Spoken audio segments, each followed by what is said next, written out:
right, so I believe we are live now with NCTV. I guess we'll get going without Dave. Is Ian on board? Ian's on now. I am, thank you. Oh, there he is. Yes, Thought he was in Afghanistan. I wish. Well, no, not anymore. There's going to be a lot of squares on our Zoom tonight, so it will be more Okay. difficult to track people. Who's calling me a square? All right. So we are going to begin tonight's Conservation Commission meeting. I'm going to read our remote script and then we can get going. So as a preliminary matter, this is Ashley Erisman, the chair of the Conservation Commission. Permit me to confirm that all members and persons anticipated on the agenda are present and can hear me. Members, when I call your name, please respond in the affirmative. Mark Beal. Yes. Seth Engelborg. Aye. Erisman, aye. Ian Golding. Yes. We don't have Dave LaFleur right now. Maureen Phillips. Yes. Joe Topham. Aye.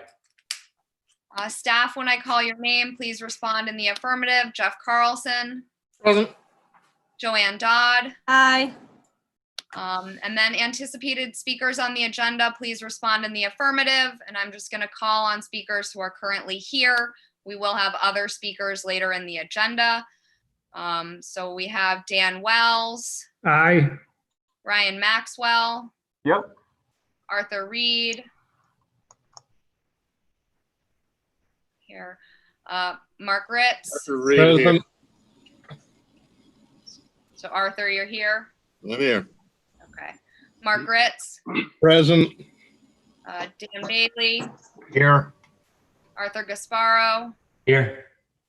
I think I got the majority of you for now. Good evening. This open meeting of the Nantucket Conservation Commission is being conducted remotely, consistent with Governor Baker's executive order of March 12, 2020, due to the current state of emergency in the Commonwealth due to the outbreak of the COVID-19 virus. In order to mitigate the transmission of the COVID-19 virus, we have been advised and directed by the Commonwealth to suspend public gatherings, and as such, the governor's order suspends the requirement of the open meeting law to have all meetings in a publicly accessible physical location. Further, all members of public bodies are allowed and encouraged to participate remotely. The order, which you can find posted with the agenda materials for this meeting, allows public bodies to meet entirely remotely, so long as reasonable public access is afforded so that the public can follow along with the deliberations of the meeting. Ensuring public access does not ensure public participation unless such participation is required by law. This meeting will feature public comment. For this meeting, the Nantucket Conservation Commission is convening by video conference via Zoom app, as posted on the town's website, identifying how the public may join. Please note that this meeting is being recorded and that all attendees are participating by video conference. Accordingly, please be aware that other folks may be able to see you and to take care not to screen share your computer. Anything that you broadcast may be captured by the recording. All supporting materials that have been provided members of this body are available on the town's website unless otherwise noted. The public is encouraged to follow along using the posted agenda items unless I note otherwise. We are now turning to the first item on the agenda. Before we do so, permit me to cover some ground rules for effective and clear conduct of our business and to ensure accurate meeting minutes. I, the chair, will introduce each speaker on the agenda unless otherwise noted. Can we maybe mute all of our computers so that we're not getting feedback and other sounds? I'll get to that in a minute. So I will introduce each speaker on the agenda. After they conclude their remarks, the chair will go down the line of members, inviting each by name to provide any comment, questions, or motions. Please hold until your name is called. Further, please remember to mute your phone or computer when you are not speaking. Please remember to speak clearly and in a way that helps generate accurate minutes. For any response, please wait until the chair yields the floor to you and state your name before speaking. If members wish to engage in a conversation with other members, please do so through the chair, taking care to identify yourself.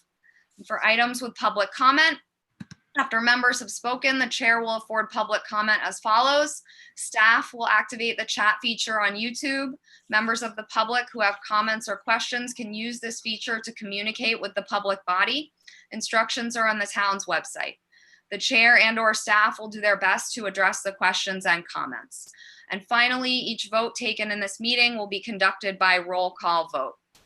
I also just want to remind everybody to keep it to wetlands issues and what is within our purview as the Conservation Commission. We've had a struggle with that in previous meetings. So with that, we will start with the public meeting and the appointment of officers. I move to keep Ashley as a chair and Ian as a vice chair. Is there a second? Was that seconded by Mark? Mark, can you unmute just so we can hear you? I second the motion. Okay. So by roll vote, Beal, Aye. Engelborg, Aye. Arisman, aye. Golding, Aye. LaFleur's not here. Phillips, Aye. Topham, Aye. that carries unanimously. With Commissioner, Congratulations to Ian and to Ashley. Thanks for serving. Thank you. all right, so with that, we will go into public comment and see if there's any public comment.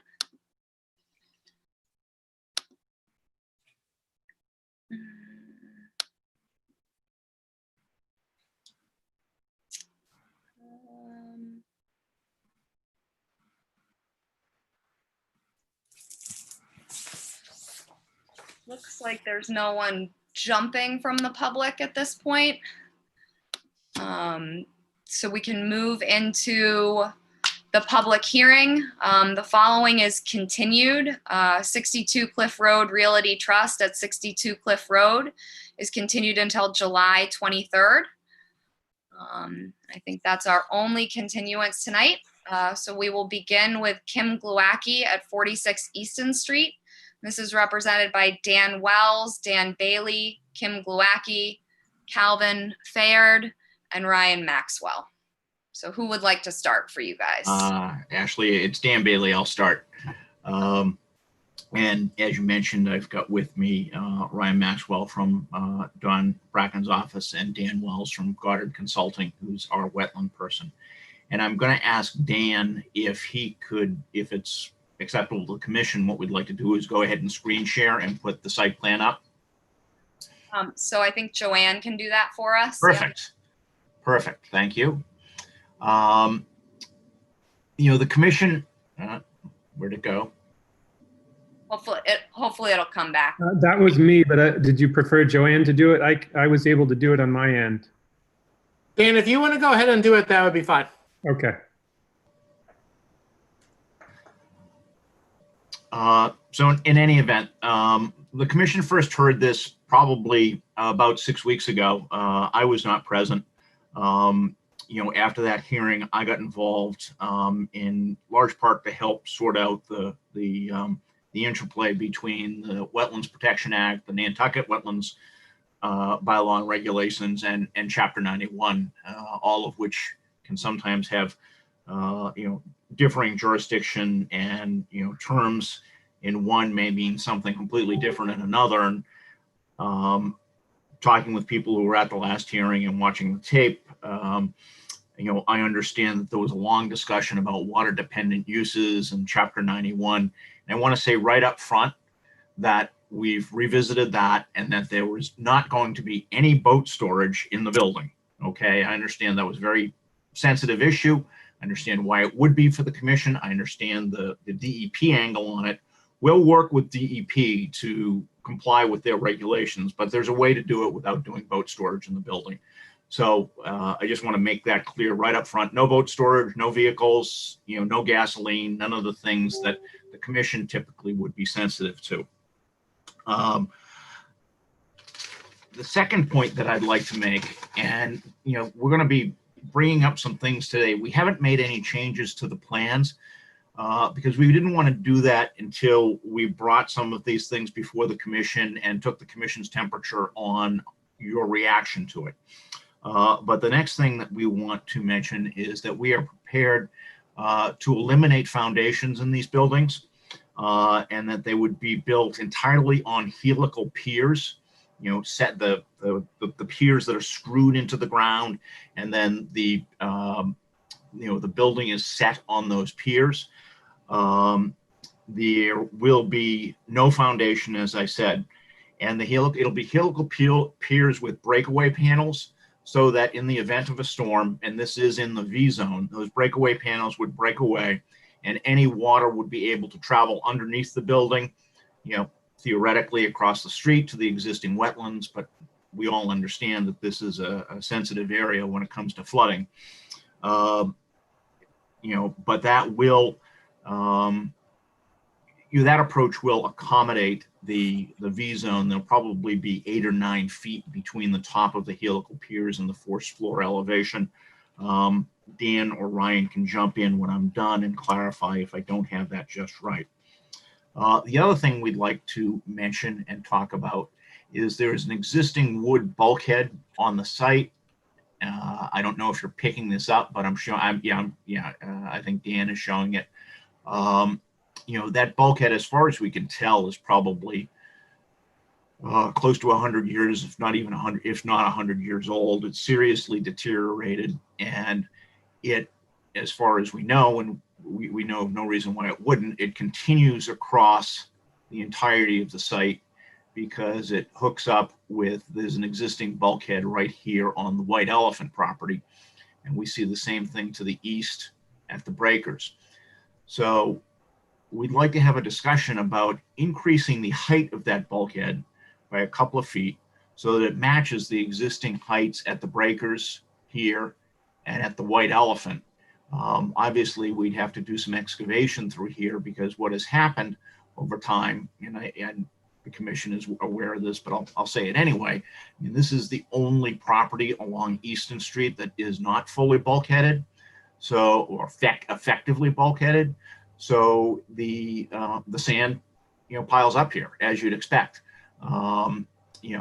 which is nice for the property owner because it provides a nice beach, but it also doesn't really protect the existing house from storms the way in which we would like. So our proposal would be to increase the height of that bulkhead to provide that protection. We'll continue to get the buildup of sand and dune along the bulkhead because of the configuration here compared to the abutting properties, where for example the White Elephant its property and bulkhead comes out to about here. I also want to mention that this is an existing building. It's been there since, at least the base building has been there since the 1880s. We will be preserving that base building. You can see it in shading a little bit here, and then it's to be moved. The basic box is to be moved here closer to Easton Street, existing dwelling to be relocated right there. The remainder of the dwellings, and there are 2 dwellings, because we do have an A&R plan that's been approved, but it's not the configuration that we want. But we would get, if this gets approved by the commission, we'd go back to the planning board and have this configuration approved as an A&R plan. In any event, the idea here is to move the existing building structure entirely out of the 25. You've got about 400 square feet within the 25 right now. The new buildings would be moved back so that the helical piers along the front of the buildings are entirely outside the 25. There's a tiny bit of cantilever deck that would extend over the 25, but there wouldn't be any construction or work within that 25. There is a modest increase in the amount of structure within the 25 to 50. But we think that we can, demonstrate that makes good sense, given the other environmental improvements that we're making here, and that honestly, it gets very difficult, almost impossible to make this project work if we looked at it, if we were to try and move all structure entirely out of the 50. Another thing to mention is that we've got a lot of Japanese knotweed over in this area that we're proposing to remove and replace with appropriate native vegetation. That is, I think, about all that I have. You've got a big agenda, so I don't want to talk too long, and I expected this to be a little bit more of a conversation than anything anyway, given what we're coming back here to, with some changes that obviously you're going to have some questions. So unless Dan or Ryan have anything to add, I'm done and happy to take your questions. Thank you. Can we stop screen sharing now?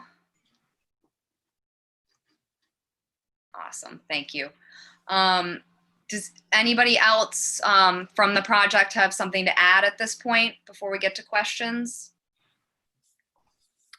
No, thanks. No, okay. Questions from commissioners?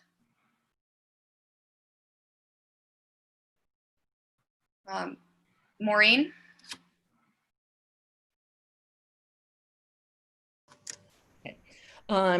Thanks for your presentation. Something that you just said and also repeated in your filing is that you believe the increase in the amount of the footprint from the 25 to 50 is a modest amount. And my math may not be wonderful, but I think it is 57%. It goes from, let's see. So there's going to be 1,766 of new construction, and that replaces 1,120. So I do not think that is modest, and that is, I have a significant concern with adding that much building in that buffer zone. So, maybe my math is wrong, but I'm not sure how you can characterize it as modest. Thank you, Maureen. Ian?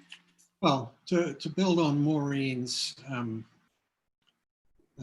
observation, it's all new construction in an area where we don't normally allow new construction. And with all due respect to Dan's argument, if the existing building, they were asking for a theoretical side porch, and the trade-off was knotweed removal, that might be one issue. But the fact is that the remains of the existing building is well outside of the 50. And so it's sort of irrelevant. The fact is, it's clearly new construction that we don't allow. And so I'm not sure why we're here with the same building, the same plan that we made it quite clear our objections last time. And as for the bulkhead, the fact is that new construction has no statutory right to be protected by a bulkhead or anything else. And so I would like to make the point that they are very separate issues. Thank you. Thank you, Ian. I know I was concerned with the increase in square footage, and I looked, in totals from the 0 to the 50 and the change, because normally you'd like to see a decrease in that entire area. And what we have, with the current situation on the ground, there's 1,523 square feet of, building and deck within the 0 to 50. And with the new plan, there's 1,819 square feet within the 0 to 50. So we've really, again, increased our total there. And it says it right in your project description. It's all new construction. So I don't see how we can allow for that. I'm also concerned, and I think Seth asked this question a while ago. He asked to see and locate if there was any bulkhead still remaining under the dune. And I thought it was presented to us that there wasn't, so in this case, again, creating more bulkhead is something that I as well think would not be allowable under our regulations. Joe? Thank you, Madam Chair. So at first I was not really in favor of this project, but just looking at the existing foundation that's there, which I think would cause more accelerated water flow when it hit that, solid foundation and had nowhere to go. I like that the house is now going to be on piers. I think that's a benefit. And looking by the locust map, it's kind of tough to tell, but it looks like this is back from the other buildings. I think there's a breakers, and then the Wet Elephant is even closer. So I feel like they're trying to go back as far as possible, but I do think there's maybe too much massing. I'm really happy that they're not going to have boats stored underneath the building or anything stored underneath the building. I think that's a benefit. I don't know. Logic says that that the bulkhead is connecting to the White Elephant one, but as you said, Ashley, I thought that someone would have gone up with a shovel and said, "We've located this one there," but we just don't know that information now. So thank you. I think if you go to Seth and then Mark.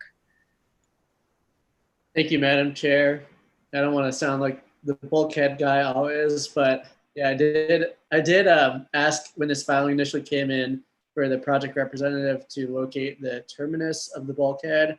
They did send some historic photographs showing the area, but we never have received a surveyed plot plan showing that locus or showing that terminus. And we've also never had any filing, whether it was the original notice of intent or subsequent filings, come in writing for any bulkhead extension or replacement. This is the first we're hearing of it. And also, it's likely that bulkhead is an unlicensed structure. So I think this is the exact place where if we're going to look at alternative methods to bulkhead repair and replacement, this is where we need to be talking about living shorelines and those eco-friendly methods more than any other project. It's an area that has the beach width to do it, has probably an unlicensed structure, and is going to have new construction that's not going to qualify in terms of bulkhead repair or replacement. So I could not support any type of bulkhead repair or replacement on this site. I also would like to say that I appreciate the knotweed removal, but it's a relatively small area if you look at the plot plan. I think that anytime you get rid of invasive species, it's a benefit, but it's not enough of a long-term net benefit to justify the amount of additional massing they're talking about adding within the 25 to 50. So those are my comments here. Thank you, Seth. Mark? Well, thank you, Madam Chair. Please correct me if I'm wrong, but our last hearing on this application, we discussed our concern not so much with the boat storage, so that was mentioned, but the fact that there are dwellings in this 0 to 50 foot area. That we didn't like that very much, whereas there are new construction. The applicant has the opportunity to build back from the 50-foot structure. It may reduce his number of dwellings and his number of square feet he can fit on the lot. But I think that's an area that I can support, is moving everything back. I'm not wild about having dwellings in that barrier zone. Thank you, Madam Chair. Thank you, Mark. Joe? Yeah, it does look like they have room to slide the buildings back, and I don't know about that existing garage, whether that's something they want to incorporate into their plan. But on Seth's point, the only thing, Seth, is I used to work on Easton Street, and that is the area where the storm surge comes through, is right on that property and floods that whole downtown area. So I'm not hearing that anyone's for the bulkhead, but does it make to do a living shoreline? But the only thing I would ask is, can we raise it up some dune-like effect or something to align with the top of the rest of the retaining walls and bulkhead, on that, along that shoreline? Thank you. Thank you, Joe. Any other thoughts or comments from commissioners? Jeff? Yeah, just a thought with the discussion of the bulkhead location and expansion. I'll have to do some looking into it for you, but I think just to be sure that we're kind of crossing T's and dotting I's, I think with that bulkhead running beneath what has been now overtopped with the coastal dune, obviously any work to that bulkhead would be a detriment to that coastal dune for the area that it covers. I haven't really encountered that before, so I'll have to do some looking into what is involved with that and kind of the jurisdictional standing of that structure as it relates to the dune that's migrated over the top of it. I've looked at it from the other way about the bank migrating and the dune changing, but not the dune coming over the bank and pushing that. So if it's all right with you guys, I'll try to look into that as well. That's kind of a unique situation. Yeah, Jeff, I think that would be good because when I was reading the project description, they kind of sold having a dune field and that sand migration as, a positive in this case. And obviously if they recreate the bulkhead, that would impact the dune. So yeah, it would be a loss of dune at this point for what's on the ground. So I'll try to find some more information out from that, or I'm sure DEP has encountered that situation before. So try to get some guidance from them. Thank you, Jeff. And then we should look to public comment. Ashley? Yes? Arthur Reade, may I speak? Sure. Okay.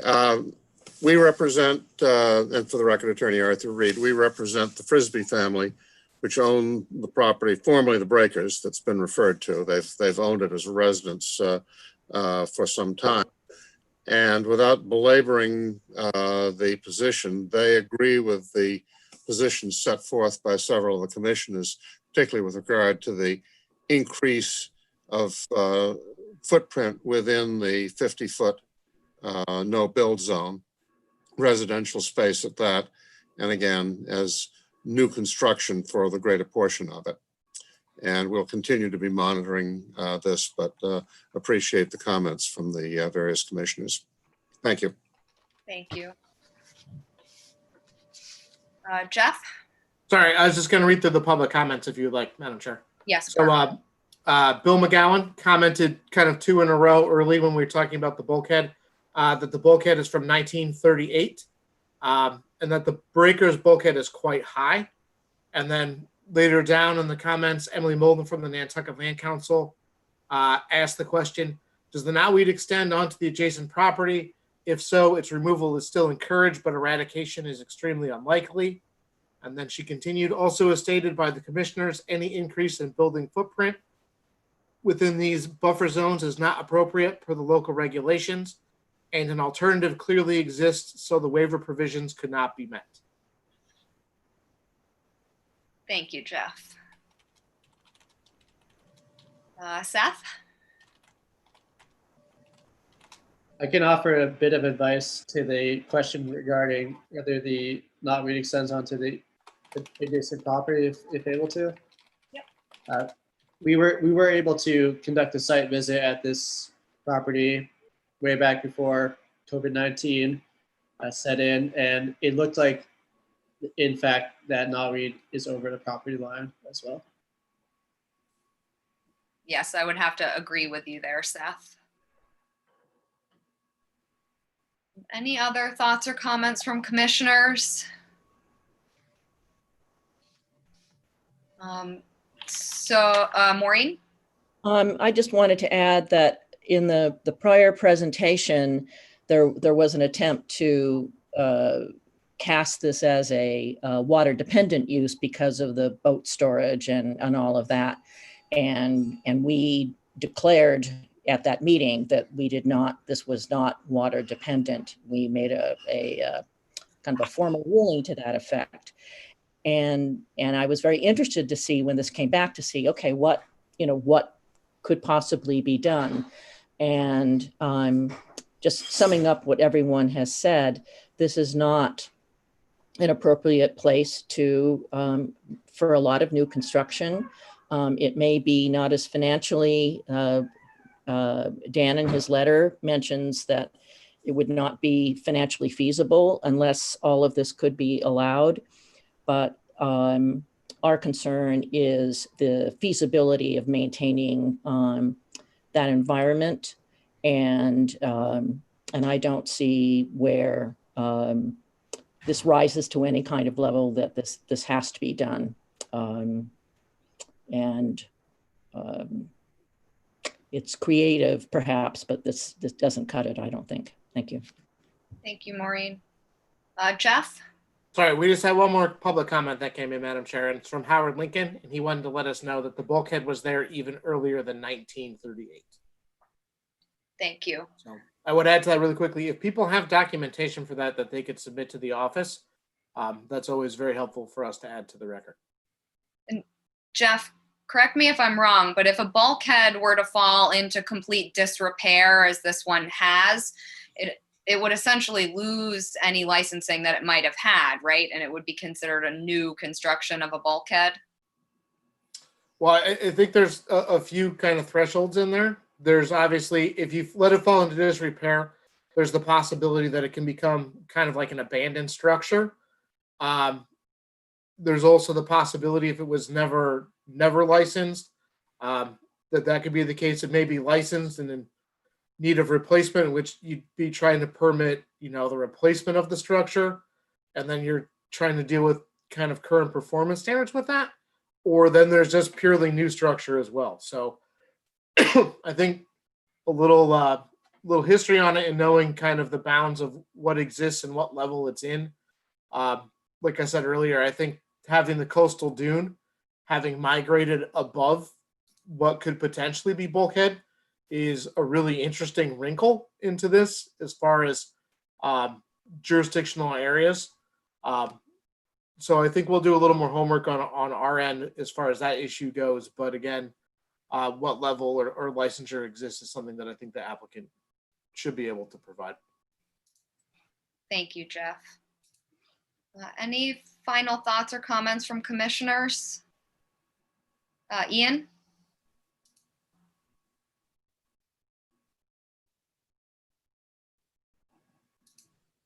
Sorry about that. So, I mean, our regulations are pretty much black and white. All projects which are not water dependent shall maintain at least a 25-foot natural undisturbed area adjacent to a coastal bank. All structures which are not water dependent shall be at least 50 feet from a coastal bank. I mean, this is new construction, period. And the fact that, so I look at the discussion about, well, the relative surface areas of the original, which is being moved outside the 50, as to being really irrelevant. Thank you. Thank you, Ian. All right. So if there are no other questions from commissioners, Mr. Bailey, would you like to continue this? Yeah, we would like to continue. I'd suggest continuing for a month, but I'd also like to briefly respond to some of the comments. Okay. Okay. We've got a lot of different things going on here, as the commissioners have pointed out. But I think it's important to go back and let's think about what we've got. We've got an old house that's within 12, 13 feet of a coastal dune. We have the right, under your regulations, to come in and put in a bulkhead. It pre-exists the date for protection of, for coastal armoring. So we could come in and just put in a bulkhead to protect that existing structure. Okay, that's one thing, which we're trying to sort of conflate all of these things at the same time. The other thing, and I'm going to disagree with a couple of commissioners pretty vociferously on this, because if the commission takes the position that existing improvements within 50 feet of a wetland resource area can only be reconstructed outside of 50 feet, then you're never going to have anybody come in and try and make things better. They're just going to leave it the way it is. And as Joe pointed out, you've got a foundation here, you've got acceleration of water. We're trying to reach a balance where we're providing some benefit, but we're asking for the commission to recognize that it's not all coming out of the 50. If that's the commission's position, let us know now and we'll withdraw, because that's just not going to happen. It doesn't leave us with a reasonable use of the property. So, you know, I think that there's a way to do this, and, you know, to you know, be kind of glib, there's a win-win here, but we need a little bit of flexibility, and I'm not hearing it. We'll go back to the drawing board. We'll come back and try again. But as you can tell, maybe I sound a little frustrated, because, you know, it was kind of piling on there. You know, there was a little bit of acknowledgement that what we're trying to do here is make things better. But we can't make them, we're not going to comply with the 50 foot. It's just not going to happen. And if that's the case, if that's the commission's position, then this building can stay where it is. And, you know, thank you. Mr. Bailey, I appreciate that, but, you know, we've heard this now numerous times, and actually on this plan, square footage increased because you added cantilever deck. So when we see it plus 300 square feet within the 50, that's a problem. I mean, we need to see some sort of reduction at the very least. You know, I think we understand that you might not be able to get everything out of the 50. You do have a house that's in there right now, but we need to see a clear reduction in square footage in that area. And right now we do have an increase. So I think that the compromise needs to come on both sides, and there needs to be a plan change. And that's kind of what the commission has been trying to kind of help you guys towards for a few meetings now. And that's a fair comment. You know, I understand. So you would like to continue for a month? Yep. Oh, Mark, you have a comment? I just do. I think the applicant is fully within his rights to subdivide the property and build all he can. But in trying to max out the property, which this is doing, in my view, he is increasing the square feet in the 50-foot restricted zone. If he came back with an application that wasn't as aggressive, I think I would have a different view on things. But where he's trying to have go from one dwelling in a minuscule cottage to 4, really, I think he's, and well, 4. I think he's overly ambitious. Thank you, Mark. All right, so with that, we'll continue for a month, and I'm not sure what date that brings us to. Jeff, do you know what the first meeting in August is? Yes, that'd be August the 6th. Okay, so this will continue until August the 6th. Thank you. Thank you, everybody. So that moves us on to 46 Shimo Pond Road, Nominee Trust at 46 Shimo Pond Road, and this is a withdrawal. So we just probably need a motion to accept the withdrawal. Joe? Motion to accept the withdrawal. Is there a second? Yeah. Is that seconded by Ian? Yes, seconded by Ian. Okay. So by roll vote, Beal, Aye. Engelborg, Aye. Erisman, aye, Golding, Aye. Phillips, Aye. Topham. Aye. All right, that carries unanimously. And that brings us to ETG Nominee Trust at 6 Old Harbor Road, and this is represented by Jeff Blackwell. Hello. Hi, Jeff.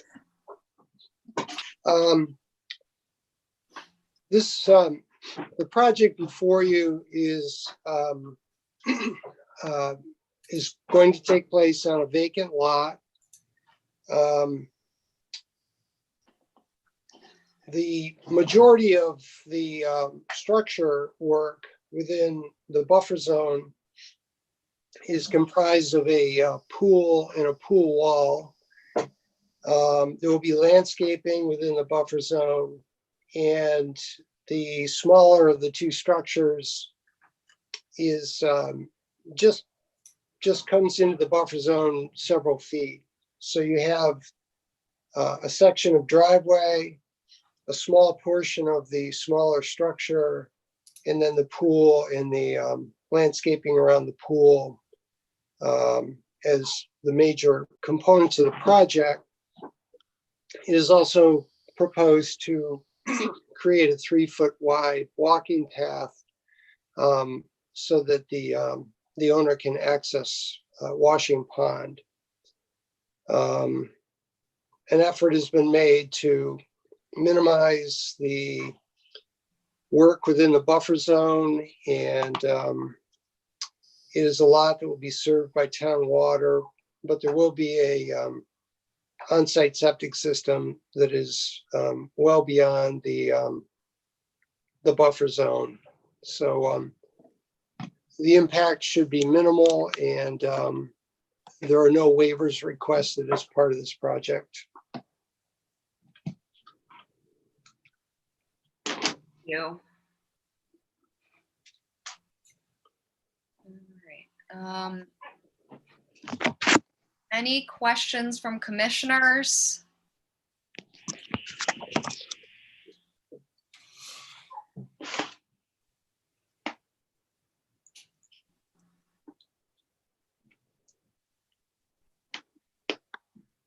No questions?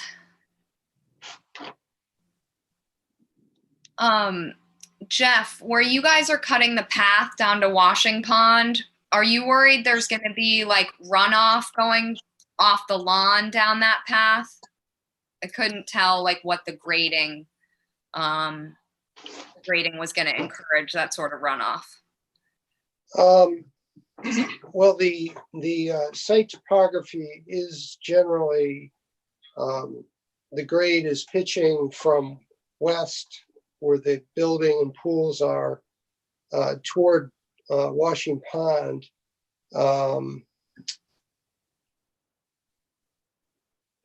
There will be lawn around the pool area, which will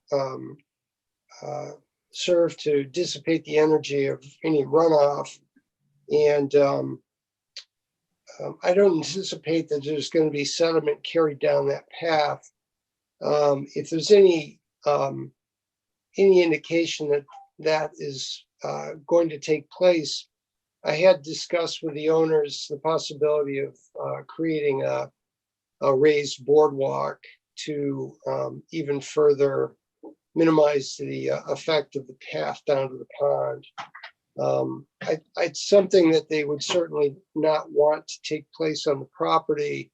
And they thought that they would like to try and just hand cut, but not rototill or anything else, try to leave as much natural vegetation along the path as possible and keep an eye on any potential erosion if it does arise, in fact. Thank you. Seth?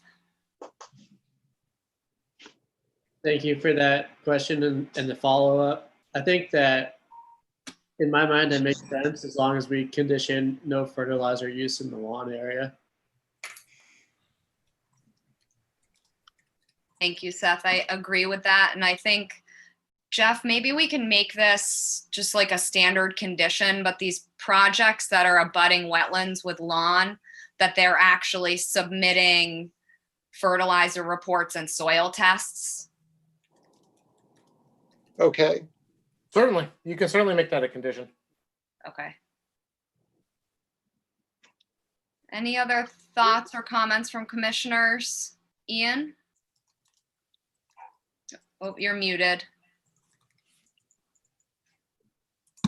Excuse me, would that include pesticides and weed killers and the like?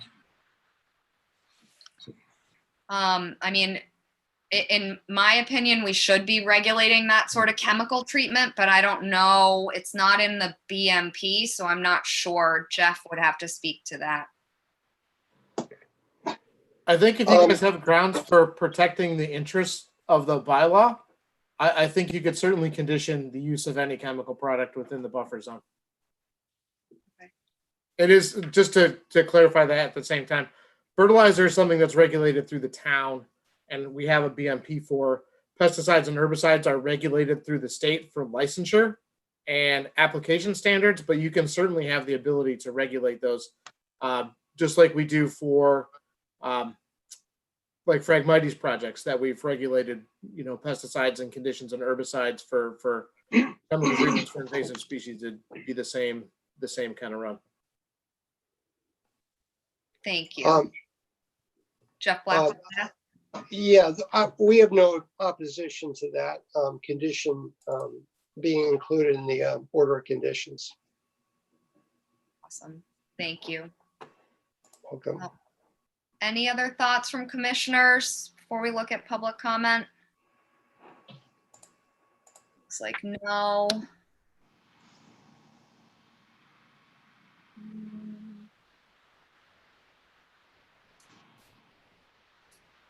So it looks like we just have some public comment from the Land Council, which is what will the material of the path be down to the pond and how will it be maintained? And I think Jeff Blackwell, you kind of spoke to that. And then the commission could add a condition to the order prohibiting any fertilizer from being used on the path. And we also just discussed that.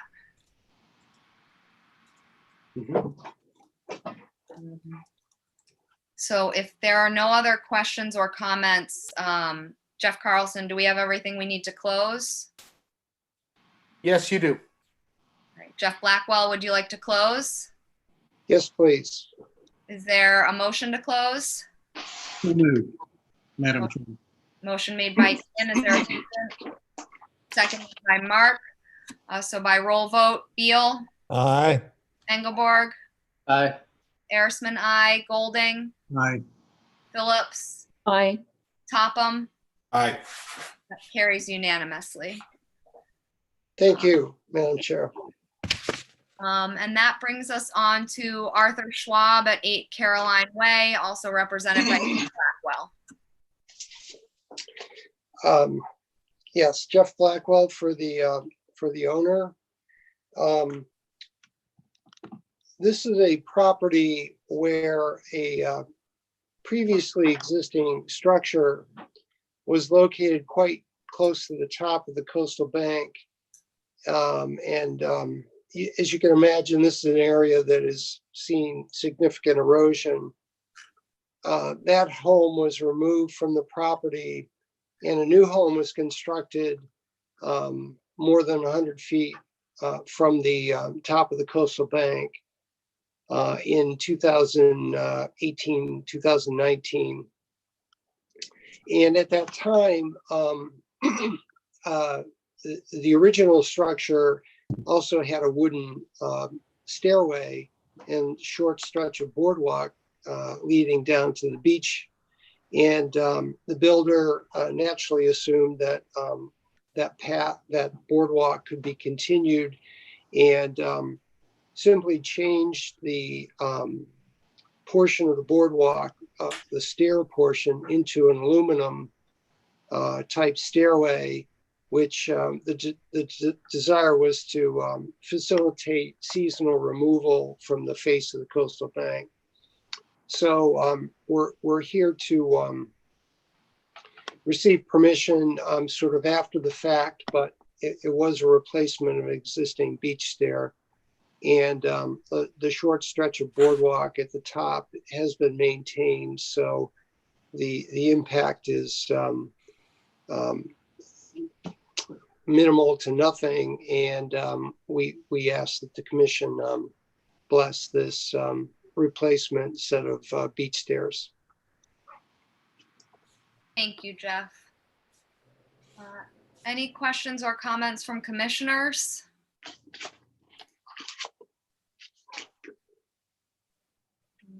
Looks like no. open it up to the public, I guess. Well, there's no comments as of now. Jeff Carlson, do we have everything we need to close this one? Yes, you do. Jeff Blackwell, would you like to close? Yes, please. Is that a motion, Joe? Motion to close. Is there a second? Yes. That Yes. motion? Yeah. Okay, so by roll vote, Beal, Aye. Engelborg, Aye. Arisman, aye. Golding, Aye. Phillips, Aye. Topham. Aye. That carries unanimously. And that brings us on to Nantucket Shire LLC at 30 Dukes Road, also represented by Jeff Blackwell. Thank you. This project is a sewer connection project to run a force main down to the force main in Dukes Road. The septic system on this property has failed, and the owner would like to connect to the sewer line, which is now administered by the town of Nantucket. There is a large portion of the Dukes Road end of the property right along the frontage is taken up by a wetland system, and the proposed pressure line would be installed in the driveway, which is our really only option. Given the presence of the wetland, we can avoid the wetland crossing by keeping the new pressure line in the driveway.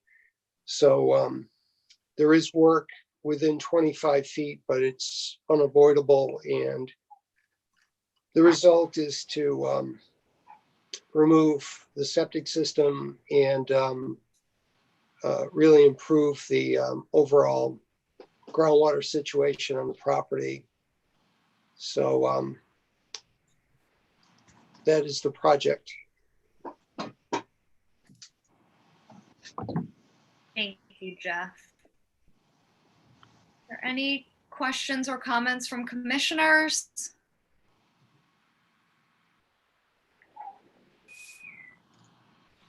Looks like not. This one seems pretty straightforward. We'll wait on the public for a minute.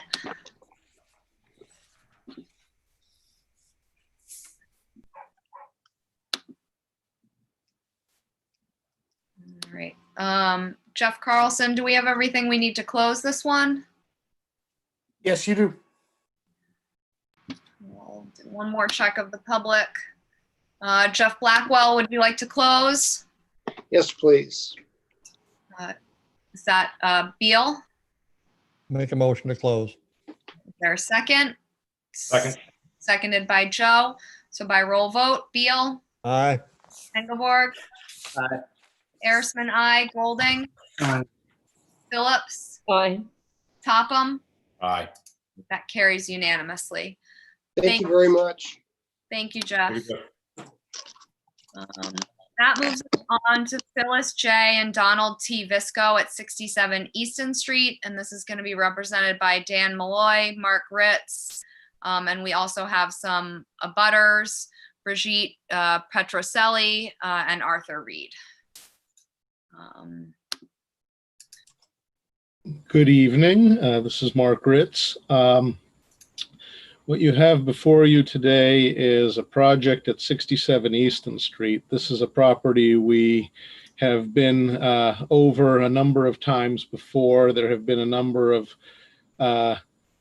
bites at the apple on the wetland delineation here, with most recently a delineation that was approved last year, which shows a very small upland portion of the property in the middle, surrounded entirely by local bylaw jurisdictional wetland, which was determined largely from hydric features in the soil and some somewhat limited plant data because this property has been maintained as a lawn area for a number of decades. There has been a little bit of variability in the maintenance schedule, but we have looked back to photos as far back as the 1955 aerials from NHA that show this area being largely maintained as a lawn area, as an open space area.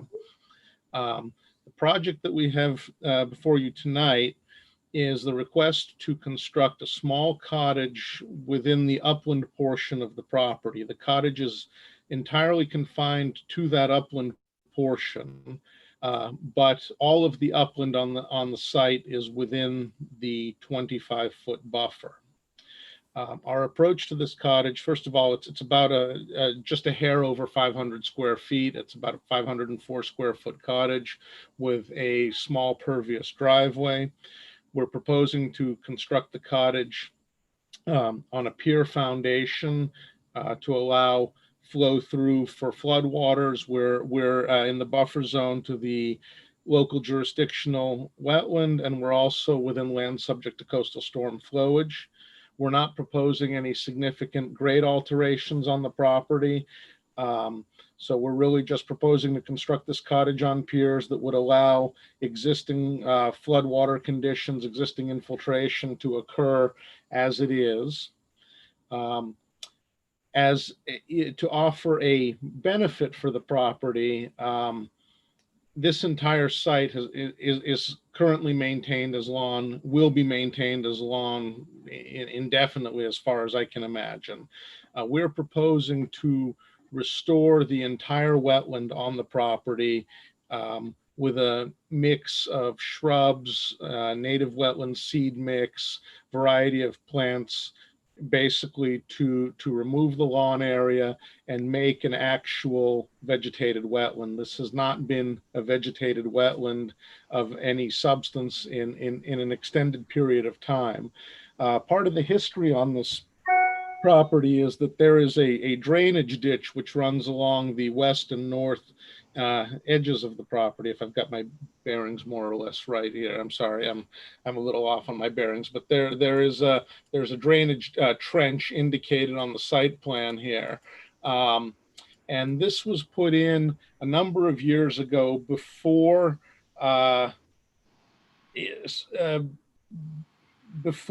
drainage structures were sort of automatically excluded from being wetlands. And over the years, because of the depression and the tendency of the drainage trench to hold water, the soils on the site have become more increasingly hydric.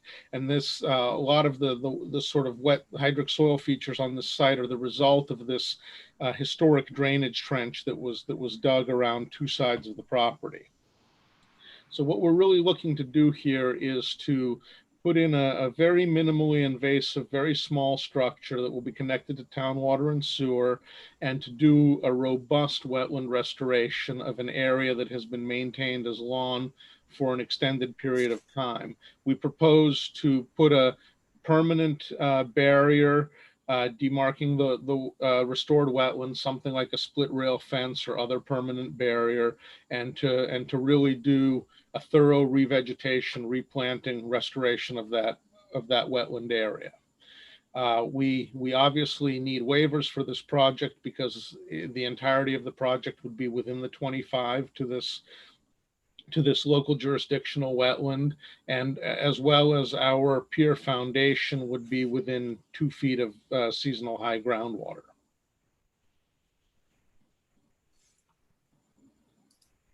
Thank you, Mark. That's basically it.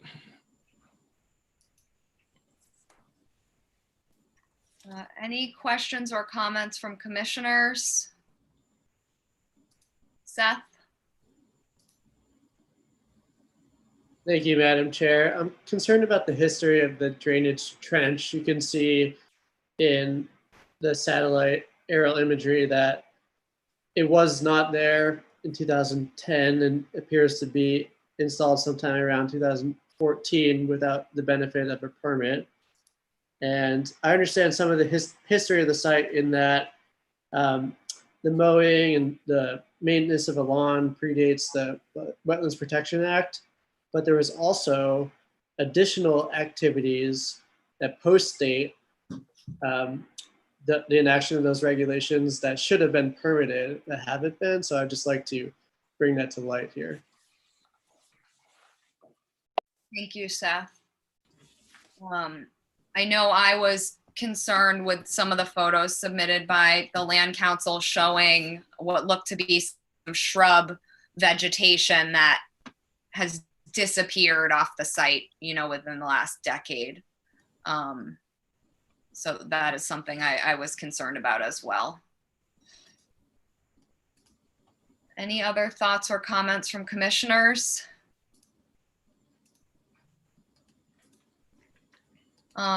Mark, when you say you're going to do a robust planting to justify this, I think the commission would like to see what that means, how many plants are we talking? I would assume this would be like a 3-year approach to establish the wetland before we would even maybe let you build a structure, so I'm just wondering what that would look like from your end, because I think that's information we would certainly need. Certainly, we would be, we were planning to work most likely with Brian Madden to come up with a planting plan. We wanted to have sort of a preliminary discussion with the commission to see if that's a direction that they would be willing to entertain. But we would have Brian put together a very thorough restoration plan that we would then we can provide to you at the next for the next meeting. And we understand that the commission may want to see restoration first. Obviously, if the commission were to move in that direction, we would seek an approval for our project with a requirement to perhaps do the wetland restoration first, and then upon completion of that, to release us to do the actual site work. We wouldn't want to put ourselves in a position where we do the restoration and then have to come back for an approval for the rest of the project. We'd like to see that linked in some fashion, but we would be happy to provide a detailed restoration plan. Joe? Through the chair. Yeah, I'd like to see a planting plan, but I was wondering, Ashley, if we could do a performance standard where we say if a certain percentage of the wetland vegetation dies, that they have to replant it, like we've done that before in our standards, in our conditions. So I was wondering if that's an option that they could also look at. So if they bring in a plan, maybe it's something instead of waiting 3 years that they could have that within their approval. So thank you. Thank you. I think we've done that before, so I would assume we can petition it again. And I have to say, even with a wetland restoration, I am uncomfortable with this project because it's right up against a wetland buffer as new construction. But I think if you could present a really robust wetland restoration, it might be justifiable to some commissioners. And part of what we'd like to do with this, we know that this is a property that has had a long and varied history, and we're trying to come up with an approach that would allow a very limited development, but then would fix a lot of the problems and would kind of permanently address this property, because once the wetland was actually revegetated and permanently fenced off, we're hoping that would be a solution that may be amenable to all sides. We realize that we'd be up very close to it, but we're kind of trying to make this property as compliant as possible, because currently it's a lawn. Thank you. Ian, did you have a comment? Well, the trouble about conditioning the wetland is that, if it fails, we're not going to ask Mr. Visco to remove the cottage. So, I absolutely appreciate Mark suggesting this on behalf of his clients. And it would be great if it added, you know, every time I walk down that road in the spring, there are ducks in the puddles having a damn good time, and I have to, you know, walk as far away from them as possible. So it's clearly, it retains a lot of water. So thank you. Thank you, Ian. Joe? I would echo what Ian said. You do see a lot of wildlife down there in that area, but it's not only this site, it's keeps going down the street. It's kind of amazing. I think we all have the same soil for the entire neighborhood, and you know, for say 500 feet from this property. So it's the same condition everywhere. So thank you. Thank you. Seth? Thank you, Madam Chair. Yeah, I'm pretty hesitant about this project right now, but I'd like to see that restoration plan come in. And I think that beyond our ability to condition the project so that no structural work could be done until the restored wetland has taken place, we also have the capacity to put in long-term conditions ongoing when certificates of compliance come in to maintain a certain percentage of survivability. So we can't, if the wetland fails, we can't necessarily have the property owners remove the cottage, but we can have them go ahead and restore the wetland again and keep planting until it takes. So I think that's well within our toolbox.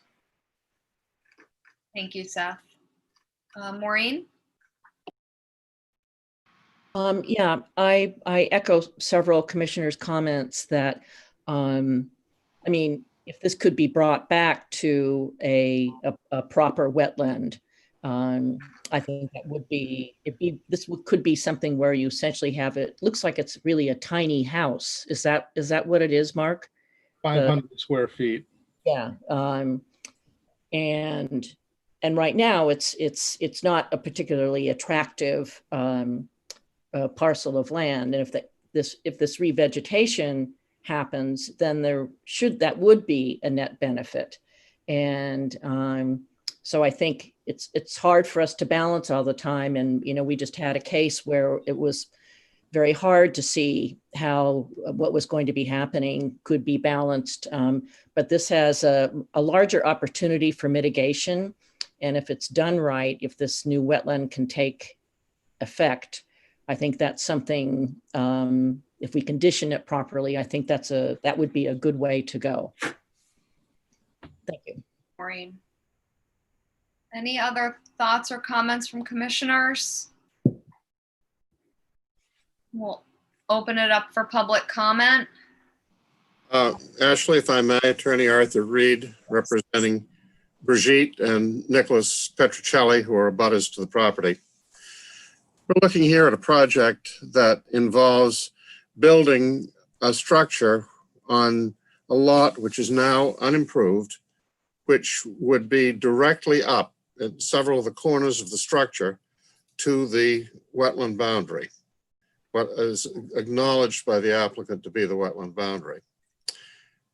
And the entire structure being, as noted, within the 25-foot buffer zone. This is a wetland that is not without benefits at the present time, including the fact that it is flooded. I've seen pictures that have been forwarded to me by my clients and a video showing the ducks swimming around. And I think having a wetland where ducks can swim around is a good thing. In this situation, to have in completely new construction, completely new, no existing structure on the lot to justify any alteration, where the entire structure would be within 25 feet and virtually at the wetland boundary, would basically mean that you're not enforcing your 25-foot and 50-foot buffer zones in your performance standards with regard to setbacks from wetlands. It completely flies in the face of everything that you're trying to do. I understand if there's an existing structure that you might be trying to work with that situation, but this is a vacant lot. It's just not a buildable lot because of the wetland resource area that exists upon it. And on the basis of that, my clients feel, and I concur with them, that this is a project that just cannot and should not be approved. Thank you. Thank you. Mark? I have a question through the chair, actually, of Arthur Reade. May I? Yes. Arthur, if I don't know the history of this lot, and I'm not sure it's relevant, but if we deny the applicant any construction on the lot, is that not in fact a taking? I think there's plenty of case law that indicates that if the denial of ability to build on a lot is based upon a legitimate scientific basis and legitimate regulations that are uniformly applied, that it does not constitute a taking. I am not aware of any case where an actual taking has been found by a court in a situation such as this. Thank you. Any other thoughts or comments from commissioners? All right, so we'll look at the, oh, Seth? Sorry, just thank you, Madam Chair. Just to squeeze one in right at the end before the public gets a chance. I would like to echo what Mr. Reade said and some submissions that have been made by the public that wetlands, even in a potentially denuded state or partially unvegetated state, do provide multiple different types of resources. We think about flood control and we think about wetland scenic views, but in our purview also is wildlife habitat. And it's been mentioned by pretty much everybody on all sides of this project that these wetlands currently provide wildlife habitat for at least one species and probably more. And it's also important to remember that vegetation, even when cut, has a root system that is much better at infiltrating and evaporating water than man-made structures. Even with like a pervious driveway or especially building materials, you're going to lose some ability for the natural water cycle to do its job here. And it's unknown even when you have a restored wetlands, but an anthropogenic addition on site. Is that going to be a long-term net benefit in terms of infiltration and evapotranspiration versus what's currently there? You'd have to kind of look at some math and pull out those numbers, but it's unknown right now if that is actually going to be the case. Thank you, Seth. I also have to say, I worry a little bit with this site because there is a history of work being done without a permit that if we were to allow this, it kind of like we're ignoring that fact, and it's kind of telling other people like, hey, if you degrade your wetland to the point where it's just lawn, then we'll let you restore it and you can get a house, you know? So like I said earlier, I have trouble with this one, but I would still like to see the planting plan to make a good judgment. Joe? I agree with you, Ashley. At first, when I looked at this project, I was kind of a little bit shocked, but then I started to look at some other properties like 7 Jefferson Street, which, we looked across at the old Hillfinger property. And I remember looking at the property and saying, how did that wetland survive and how's it doing with this house that's there? And I haven't seen any change to it. So this is where I started to say, all right, well, maybe this won't be problematic to this area, and that's on a full foundation. This will be on piers. So I think there's some benefit to it. I'd like to see the landscape plan to really see what's going to happen. But I do think there's success stories out there that we can kind of look at and right in the neighborhood, so it's something we should consider. Yeah. No, and I think maybe in addition to the planting plan, having some sort of ecologist on the team to really speak to improved habitat and things of that nature. Because again, if we were to approve this, we would really need to justify many different performance standards as being an improvement. Great. Seth? Yeah, just to echo all those comments, it's important to remember what the waiver says. It says long-term net benefit, and that the onus to prove that is on the applicant. And I think that there needs to be proof on many of the different factors that are in our purview. So thank you. Thank you, Seth. I'll look at this YouTube. Okay, so the Nantucket Land Council provided a letter, which I know commissioners have had. Can Jeff, for the record, provide some history of this lot, including vegetation removal, landscaping, and additional drainage work that was never permitted? Then also, oh, I just lost the screen.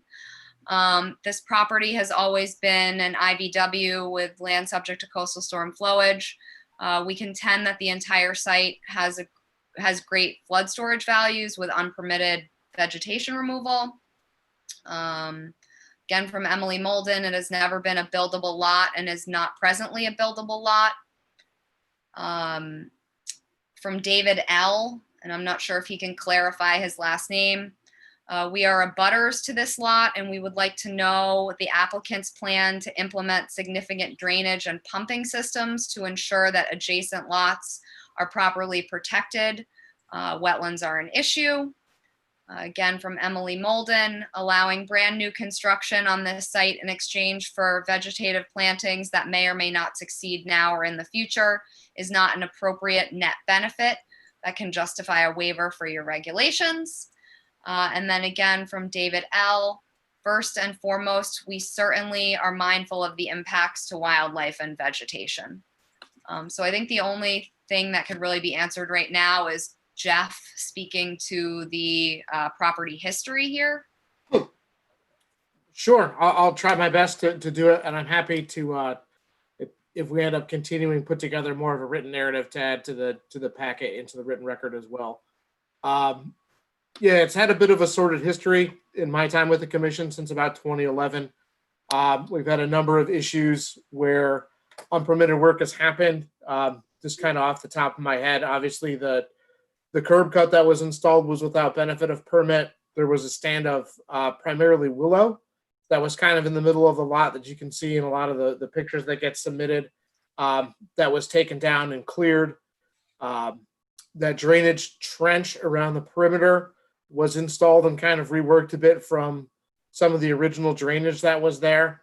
Obviously, there's been some cutting. We've had a number of appeals and things that have gone on the site that I'll detail further with kind of the documentation that goes with that. And then most recently, I know the definition of vegetated wetland was challenged in court by the current property owners after the determination was issued for this lot. And we can get an update from town council on that as well. So that's kind of the brief history for what's there, if that answers that. But again, I'll happily, if this gets continued, put together a more written narrative with a specific timeline of when things were happening. Thank you, Jeff. I think it would be good to have a written narrative and then town council's opinion on that IBW. Mark, I think, had a question, and then to Ian. I was waving at my wife. Oh, all right. So Ian has a question. No, I was waving at Mark's wife too. Perfect. Absolutely, an opinion from town council and about the definition of the IVF and Jeff actually giving us a detailed narrative. Obviously, how the challenge went in court. I assume town prevailed. So I would say for the record that we feel that our definitions of everything is clearly constitutional on the up and up, and our definition of vegetated wetlands hasn't changed in a very long time and has suffered many challenges in court and has never been called to question before. So I think we feel pretty confident that's the case, but I'll try to get at least a written update from George on where that stands and what's happening. Could I make a comment too while I have the floor? Yes. Sure. So just kind of thinking about it and thinking about the waiver provisions, I think the one thing that's important to keep in mind is a lot of times for projects, we end up issuing waivers for separate portions of the projects under different criteria. So when you're looking at the project, obviously, kind of looking at the language for long-term net benefit that's there, you also need to consider the kind of the second half for that says, provided any adverse effects are minimized by carefully considered conditions. A lot of times for situations that we've dealt with like this before, we kind of rely on that no adverse impact, no reasonable alternative waiver for things that aren't a direct net benefit. And to be perfectly honest, I don't think that having a structural restriction at a 50-foot setback and claiming that putting it inside of that is a net benefit is kind of contrary to the regulations. So I think if you were looking to explore a waiver for the structure, you would be having to look down that no adverse impact, no reasonable alternative path, because I think it's a really dangerous precedent for the commission to allow a structure inside a 50-foot setback as a net benefit, because history will show us that if you do it for one, everyone and their brother is going to come in for structures inside the 50 as a net benefit. So I would be really careful about how waiver provisions are applied for projects like this, and knowing that it's not a one-size-fits-all waiver is you also have to take into, still take in the performance standards, but also, how to condition those adverse impacts, knowing that our own regulations call structures inside 50-foot setbacks to just in general be having adverse impacts, or else they wouldn't be required to be outside that 50-foot line. So I think those are important considerations to take into account when dealing with a project like this. Thank you, Jeff.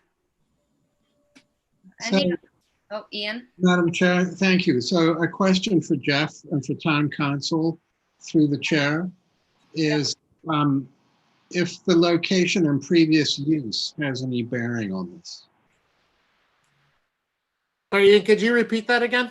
I said a question for Town Council, and maybe it's not appropriate, but does the location and the previous use have any bearing on precedent going forward? In other words, it's been a lawn, it's in the middle of, downtown.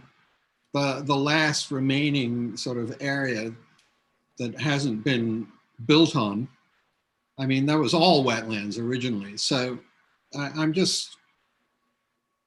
feel that we're in a very awkward, difficult position.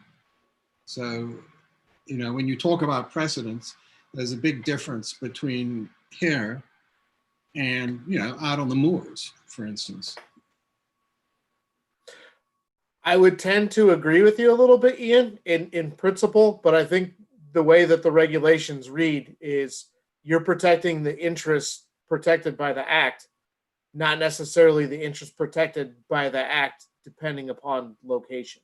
So I think you have to apply, and that's the thing, is the rules are something that have to be applied evenly and fairly, and that's really the strength of our rules and regulations, is the ability to condition projects to meet those standards, but then to also be able to apply them fairly and evenly island-wide. I mean, or else you get down the arbitrary path, and I think that's a real easy path to lose appeals, and it is probably the worst path to go down. So I think maintaining that fairness and that evenness is important, even in cases where the site is definitely not, a pristine, untouched, middle of the moors kind of site. It's definitely a more urban and area that's been more prone to development part of the landscape. Point taken. Thank you. Thank you. So Joe and then Seth. So to piggyback on Mark's question, and no disrespect to Arthur, but should we add to the list the possibility of a taking for this property, or does he think that's feasible?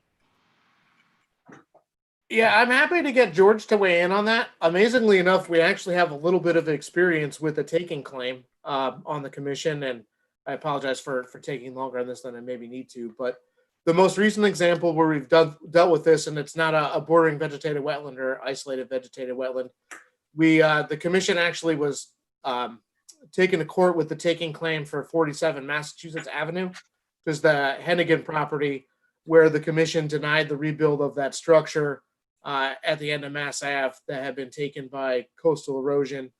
And after that was denied and upheld through court, a taking claim was filed.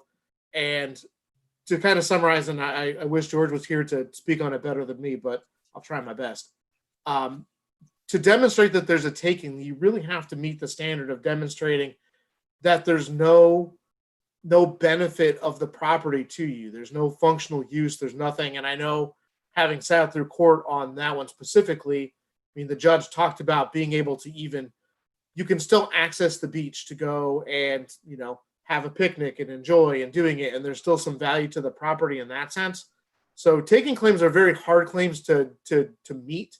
I would feel pretty confident that, just kind of based upon that logic, that there's still some value or use to the property. So I think that standard would be very hard to meet, but I'm happy to get George to kind of expound upon that further. But in our most recent experience, takings are an extreme burden for someone claiming that to meet. Okay. Thank you, Jeff. Seth? Thank you, Madam Chair. This is also for Jeff, if I may. Yep. So Jeff, and also maybe for town council, but thank you for keeping us on track with the different waiver requirements that we should be imposing here or looking at. So with the no adverse impacts and no reasonable alternatives, did both those pieces of the wording kind of hold equal weight here? Because based on the characteristics of the site, it's pretty evident that there's no reasonable alternatives. So, it really comes down to, is there adverse impacts or not?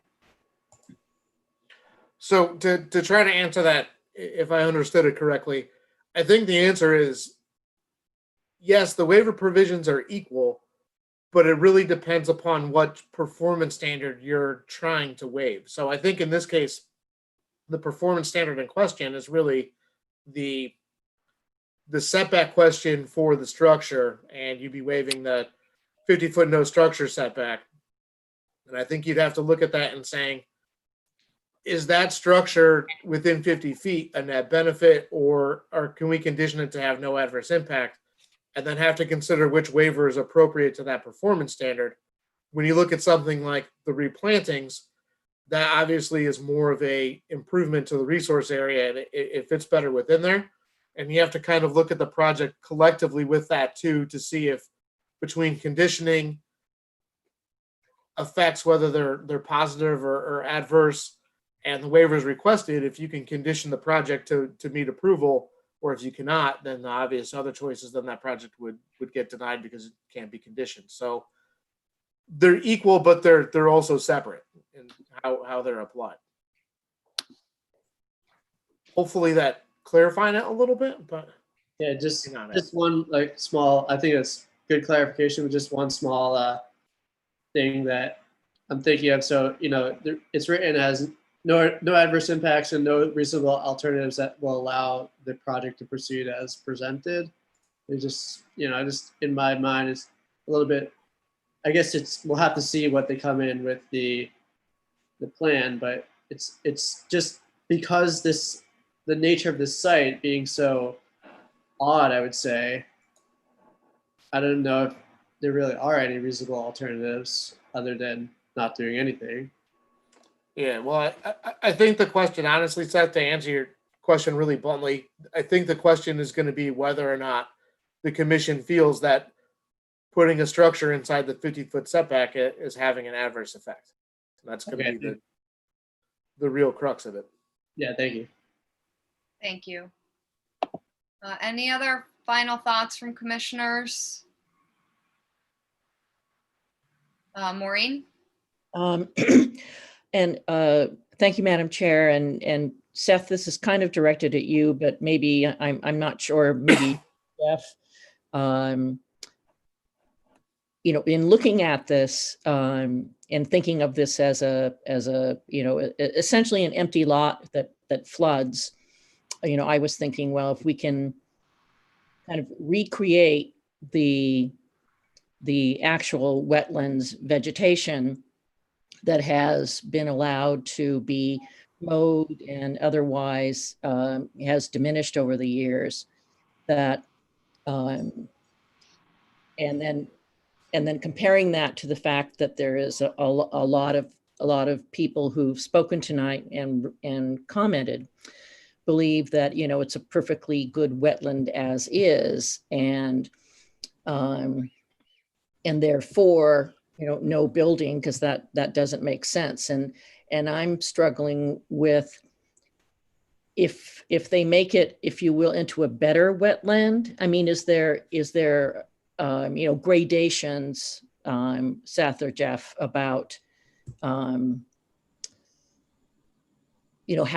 useful can it be, useful enough to better vegetate and be successful in order to balance the existence of the structure, the negative impact of the structure on the site. I mean, is it possible to make the wetlands better enough? And I'm not, obviously I'm not a scientist, so I'm not sure I'm saying this right, but do you understand what I mean? Maureen, essentially that's where the burden of proof lies on the applicant to hire an ecologist and really speak to those improvements.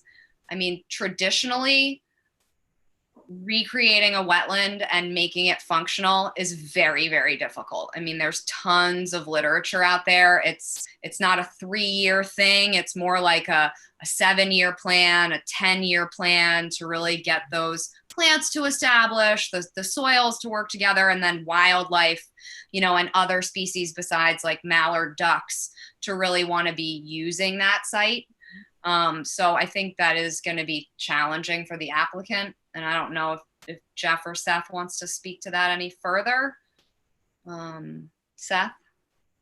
Just quickly, I think there's two separate issues at hand. First is the issue of our regulations have performance standards and protections for wetlands, no matter what condition they're in. Mm-hmm. And then there's the question of, can you kind of improve the habitat enough to make it really functional? And it really comes into, it depends. It depends on what they're proposing. So maybe, but a lot of work and math and ecological planning needs to be done for sure. Okay. I appreciate very much both Ashley, your clarification, and Seth, what you said. So thank you very much. It's just something that I apologize that I don't have enough knowledge here, and I really appreciate your help there. Thank you. No need to apologize, Maureen. We're all sharing information. Mark, you have a comment or question? Yes, I'd just like to say that, we will, again, provide a planting plan, and we'll also get an ecologist involved to do some of this evaluation. We understand that restoring wetlands can be a very challenging thing, and it can be time consuming, and it can have a high failure rate. One of the things we have going for us on the restoration and going against us on the project end is that we have hydric soils in this area that are fairly well established hydric soils. So we're really looking to recreate a vegetative community, and we're not trying to reestablish hydric soils that were, for example, excavated out or damaged. So we have that aspect as a little bit of a benefit for us to sort of make it a little bit easier. There has been a fair amount of discussion about flood storage and hydrology. We're not really at this point proposing to do anything with the grade on the property. So we're hoping that a lot of the flood storage capacity issues would be virtually identical to what they are now, and enhanced by additional vegetation being able to do uptake, evapotranspiration, et cetera. As mentioned earlier, we're proposing a pier foundation, so we're not going to have obstruction to flow. We're not going to have significant obstruction to infiltration. So these are all issues that we'd like to come back at the next meeting with additional information, planting plan, have an ecologist take a look at this and try to provide the information to answer these questions and to help steer this in the direction of being potentially a net benefit to the lot overall. Thank you, Mark. Any final questions or comments from commissioners before we continue? Ashley, I'm in a butter. Am I allowed to speak or? Yes, you can. Yep. Yeah. Do you want me to wait? No, you can speak. Just state your full name for the record, please. Sure. My name is Bridget Petrocelli, and my husband Nick and I own 2 North Beach Street. And we did a renovation recently. We just finished it, and we met with Jeff Carlson and Paul Santos, our surveyor, and we wanted to do things off the back of our home, and we were told that we couldn't. We had to respect the buffer, the wetlands next door, and we couldn't do anything. So we respected the boundaries of the wetlands, and we planned our project accordingly to respect those wetlands per Jeff Carlson and Paul Santos, the surveyor. Thank you. Ian, do you have a question or comment? Oh, you're muted. So I think, from what Jeff and Arthur have said, we're pretty much bound by our regulations not to approve this.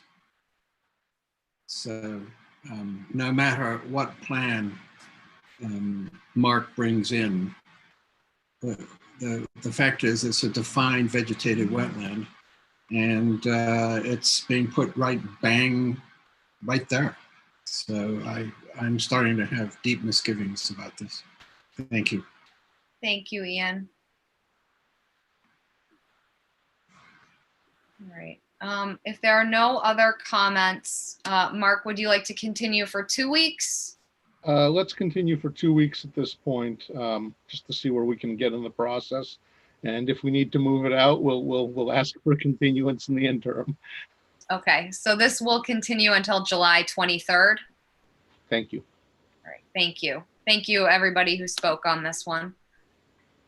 That moves us on to Nantucket Wheelhouse LLC at 13 Massachusetts Ave, and this is represented by Art Gasbarro. Thank you, Madam Chair. For you tonight with a notice of intent application for a property that I believe you're all familiar with, as it's been subject of residential redevelopment over the last few years and recently had a certificate of compliance issued. There was an elevated timber walkway that was constructed as part of the previous project, which is supported by 4x4 pressure treated timbers. And those timbers they weren't set in concrete or anything like that. They were just, dug with a post hole digger and placed in there per the conditions of the permit. And I think because of the high groundwater underlying in that area, the walkway is heaving and it's getting pushed. The supports are somewhat inadequate.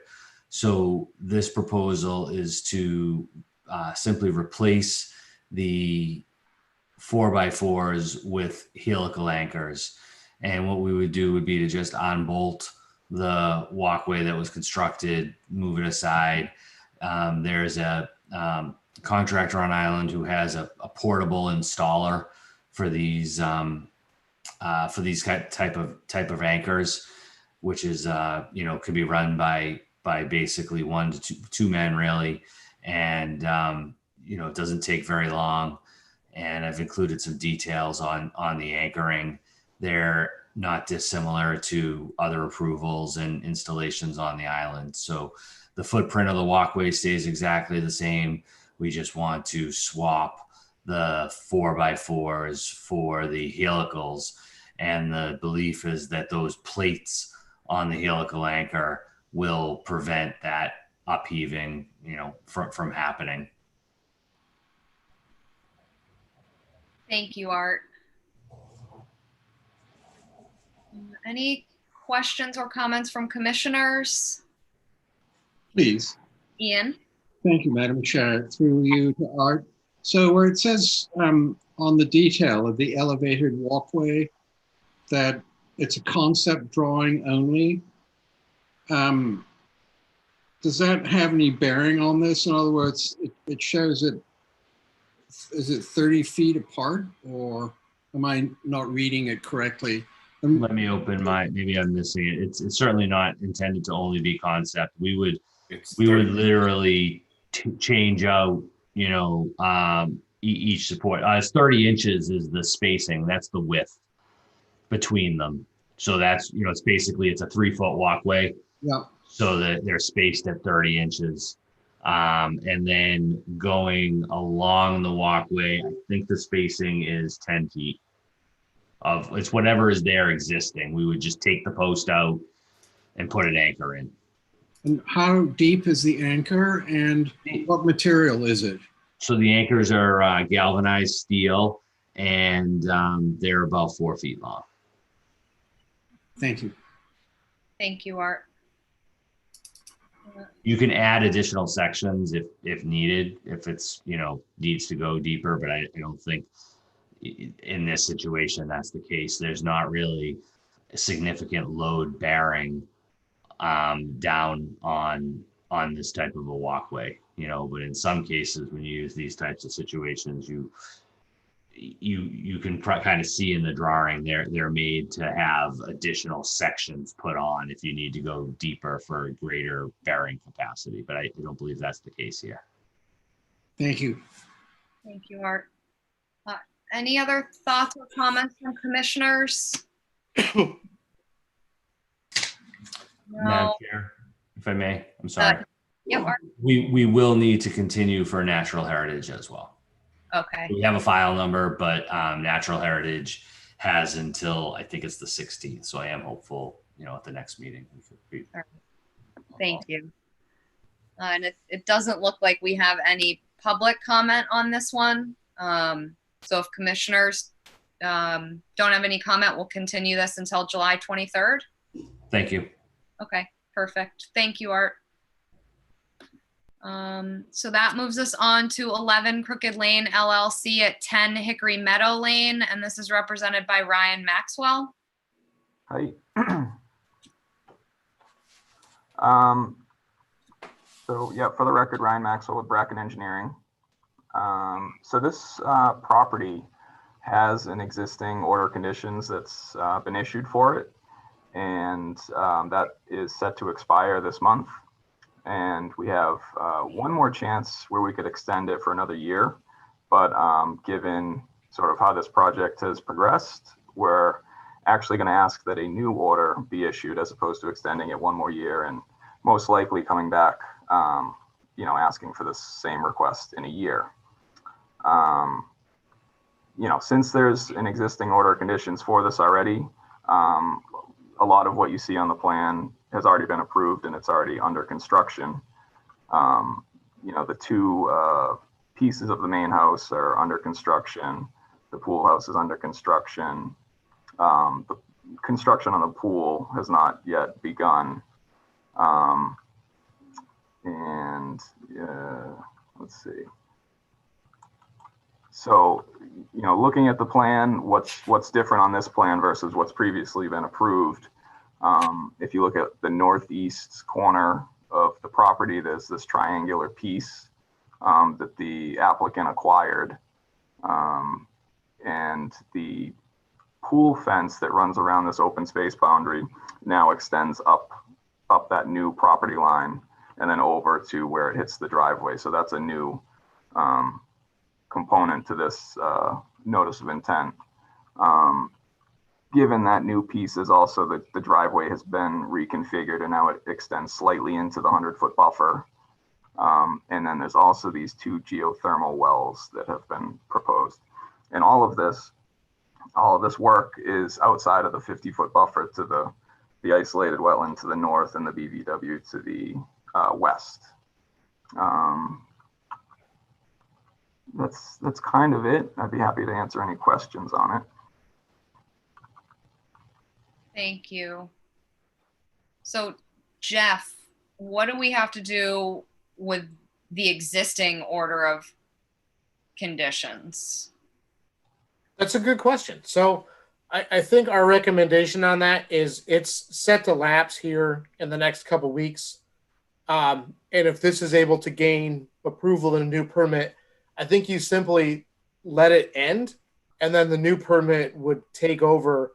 And then for them to get a certificate of compliance, I think they would wait until the project was done in totality and then file for certificate of compliance on both of those orders at the same time, since they're essentially for identical projects. Okay. But I think given the fact that this project is already, I think it was originally permitted in 2016. 2014. 2014. I think their idea of getting a new order is a really good idea because it's already taken probably longer than was originally expected for who knows whatever reasons. Yep. That starting with a fresh start is probably good. And I'll say from our site inspections, the site's in compliance with the previous order. And I don't think we have any concerns other than them running out of time. Thank you, Jeff. Any questions or comments from commissioners? Looks like no. We'll check the public. Looks like there's no public comment at this point. So Jeff, if we have no comments from commissioners, do we have everything we need to close this one? Yes, ma'am, you do. Okay. Joe? Motion to close. Is there a second? Seconded by Maureen. So by roll vote, Beal, Aye. Engelborg, Aye. Harrisman, aye. Golding, Aye. Phillips, Aye. Topham. Aye. That carries unanimously. And that moves us on to Liberty Realty Trust at 36 North Liberty Street, also represented by Ryan Maxwell. Thank you.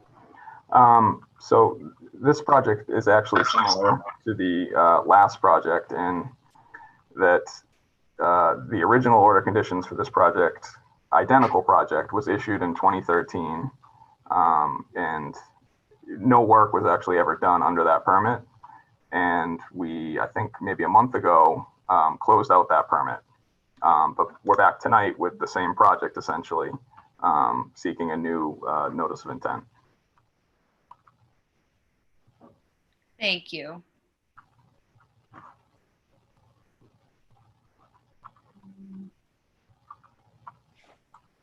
So Jeff, is there anything in this project history we should know about?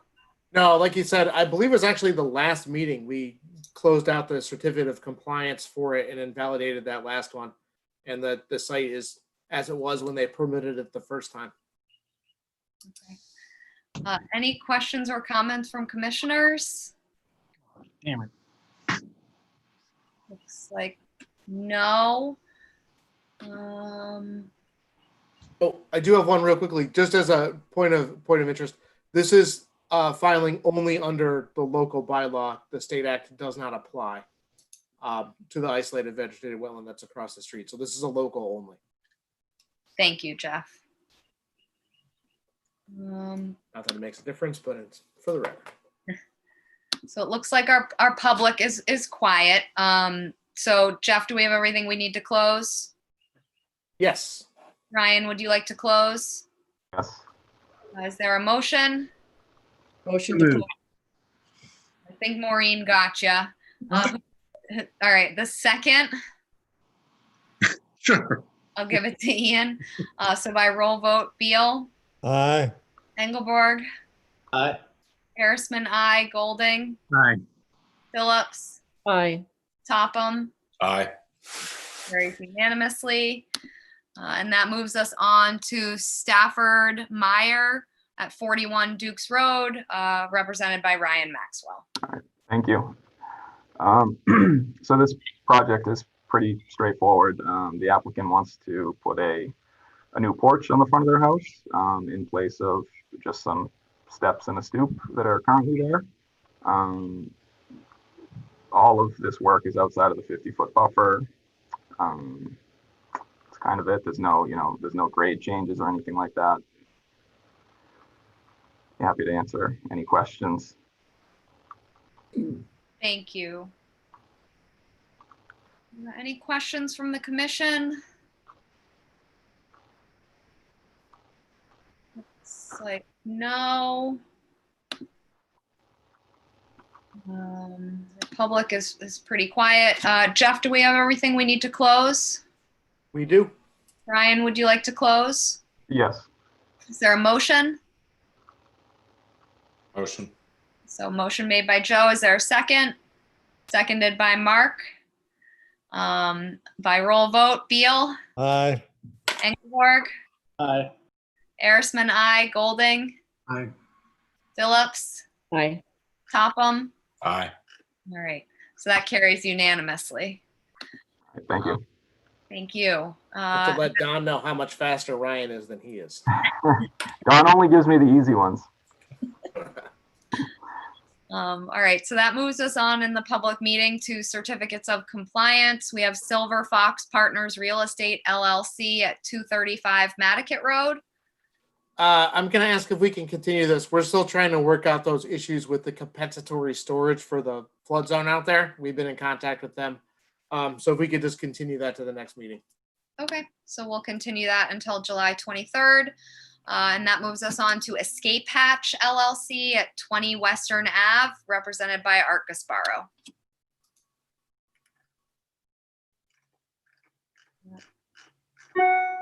Art, are you there?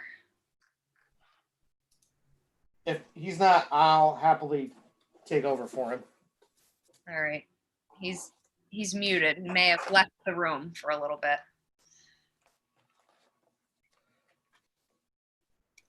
All right, so this was for, I remember this is for, so this was for a septic system out on 20 Western Avenue. And for those, I think everyone was on the board at the time when we permitted a new septic system out for 20 Western Ave.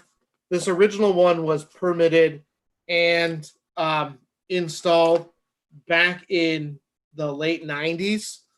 And they're requesting a closeout on it from the original permit that they never received for constructing it. And I think we feel pretty confident from the Board of Health records and kind of our evaluation and the design work that was done. And given that it's just getting replaced, that the certificate of compliance is appropriate to issue. Thank you, Jeff. Are there any questions from commissioners? If there are no questions, is there a motion to issue the certificate of compliance? So moved. So motion made by Ian. Is there a second? Second. Seconded by Joe. So by roll vote, Beal, Aye. Engelborg, Aye. Arisman, aye. Golding, Aye. Phillips, Aye. Topham. Aye. That carries unanimously. And then that moves us on to orders of conditions. I know Jeff emailed us draft orders this afternoon. Yep. And real quickly, Madam Chair, I missed one in my list of ones to send. For some reason, that's the second meeting in a row I've done that. So there's a second email that I just sent during the meeting for 6 Old Harbor Road. Okay. Sorry. Thank I thought you. I got all of them in, and I missed that one.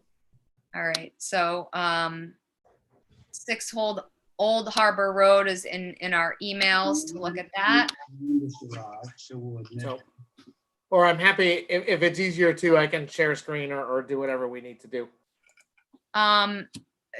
We've been screen sharing, so that works. Oh, I was, the good news with forgetting it, I was able to change a condition from our discussion that we had, so that was good. All right, let me see if I can't just do it. All right, Joe did it. So this was the project on Old Harbor Way. This is the one that had the grass path and the pool. So I included the regular pool conditions that were there. But to kind of note from the discussion that we had earlier, that condition 19, that a yearly soil test be provided to the commission to review. And then condition 20, it typically just has the no fertilizer, but from our discussion, I added in the no fertilizer, pesticide, or herbicide shall be allowed to be used within the 25-foot buffer zone. Thank you, Jeff. You could call it the manual weeding provision. Hey, got to keep all the landscapers working and install, let's get them out there a little bit longer. Yep. Any thoughts or amendments from commissioners? If Move to approve as drafted. perfect, is there a second? Looks Second. like I think Mark got you there, but he was muted. Mark, did you? I did make a motion, yes. Okay. So by roll vote, Beal, Aye. Engelborg, Aye. Arisman, I, Golding, Aye. Phillips, Aye. Topham. Aye. Right, that carries unanimously. And that moves us on to Arthur Schwab at 8 Caroline Way. So this was for the after the fact kind of beach stairs that were there. And I honestly didn't have any real conditions for this.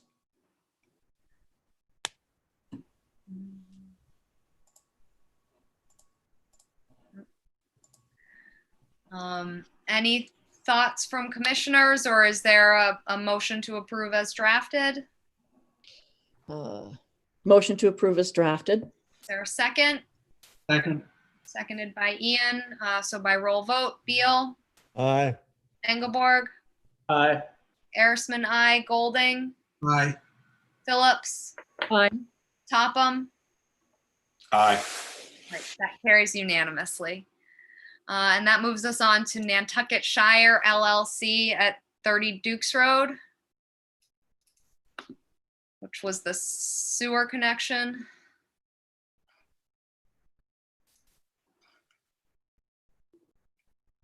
Yes, so I included the condition that we've been putting on all of the sewer conditions lately, that prior to getting a certificate of compliance, they have to provide the as-built approved by the sewer department. It's kind of the equivalent to the certificate of compliance from the health department for septic systems. Thank you.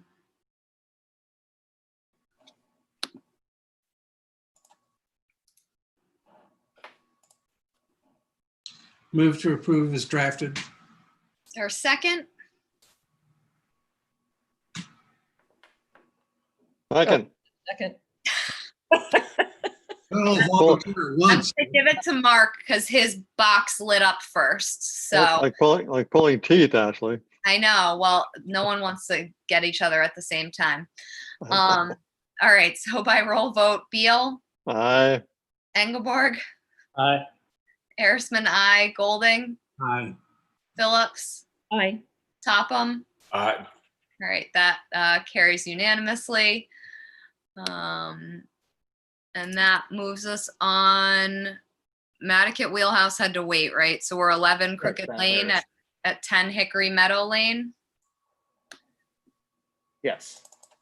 This was the project that Ryan did. That was the project that was having the expiring ordering of conditions where they haven't finished the project. So I'll be totally honest, is I took the conditions from the last one and just updated them to how we're dealing with pools now. Just to let you know the changes. Before, we only required that pools not be drained or discharged into an area of jurisdiction. So I updated that to include our chemical treatment restrictions and the lighting restriction we've been putting with pools. But other than that, it's a pretty identical order. Thank you, Jeff. Any thoughts or questions from commissioners? If not, is there a motion to approve as drafted? So moved. So motion made by Seth. Joe, did you second? I second.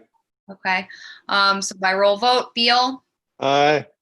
Engelborg, Aye. Arisman, I, Golding, Aye. Phillips, Aye. Topham. Aye. Right, that carries unanimously and moves us on to Liberty Realty Trust at 36 North Liberty Street.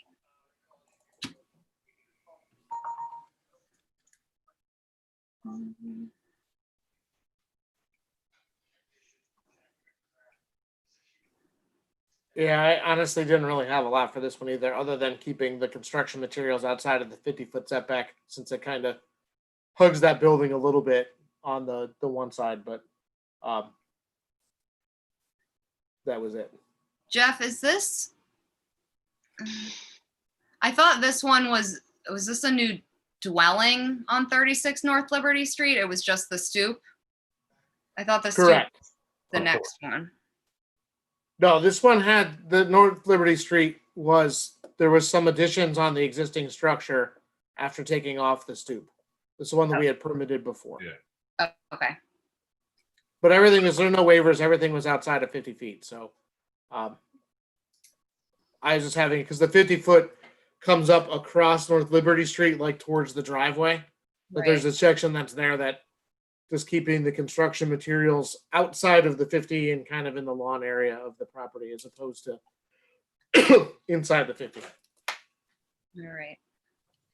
So any thoughts from commissioners, or is there a motion to approve as drafted? Also move. All right. Second. All right. So Maureen gets a second by roll vote. Beal, Aye. Engelborg, Aye. Arisman, I, Golding, Aye. Phillips, Aye. Topham. Aye. All right, that carries unanimously and moves us on to Stafford Meyer at 41 Dukes Road. All right. This was the other one. Sorry, I was confusing. This is the one that was the stoop replacement for the new porch and steps. And again, I just had that same provision that all construction materials be kept outside the 50. Thank you, Jeff.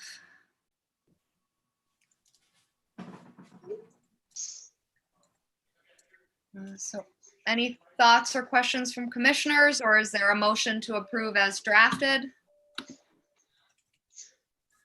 So moved. Is there a second? Seconded by Joe. So by roll vote, Beal, Aye. Engelborg, Aye. Arisman, I, Golding, Aye. Phillips, Aye. Topham. Aye. Right, that carries unanimously.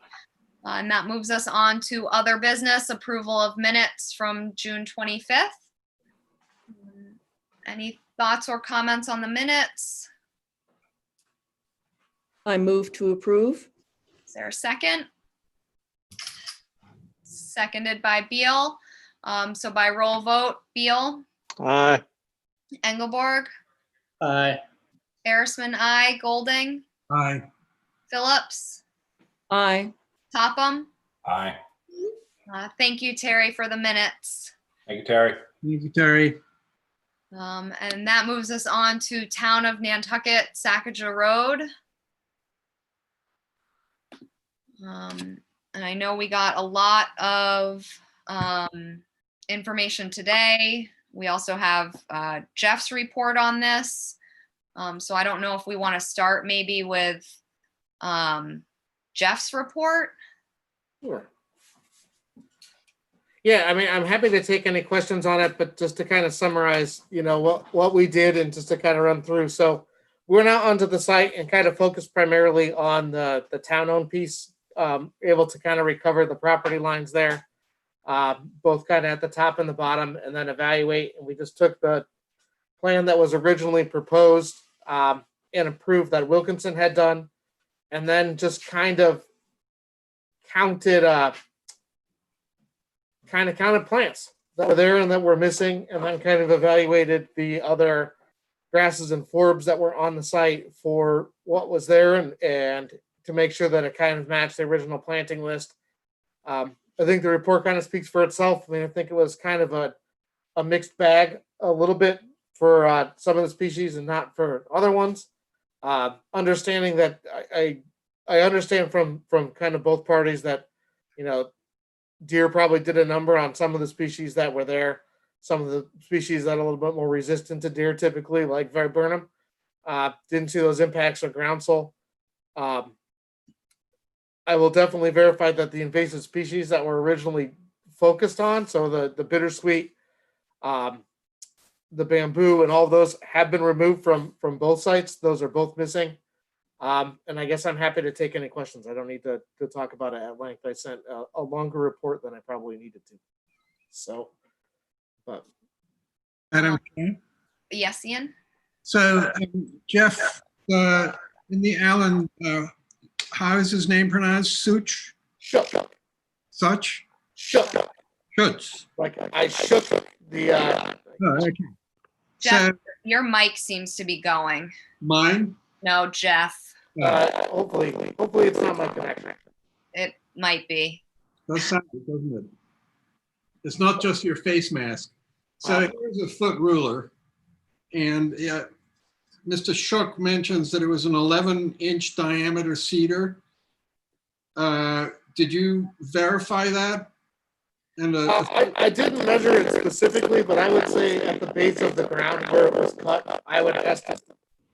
All right, let's see. Does that help? I think you're gonna have to maybe reboot.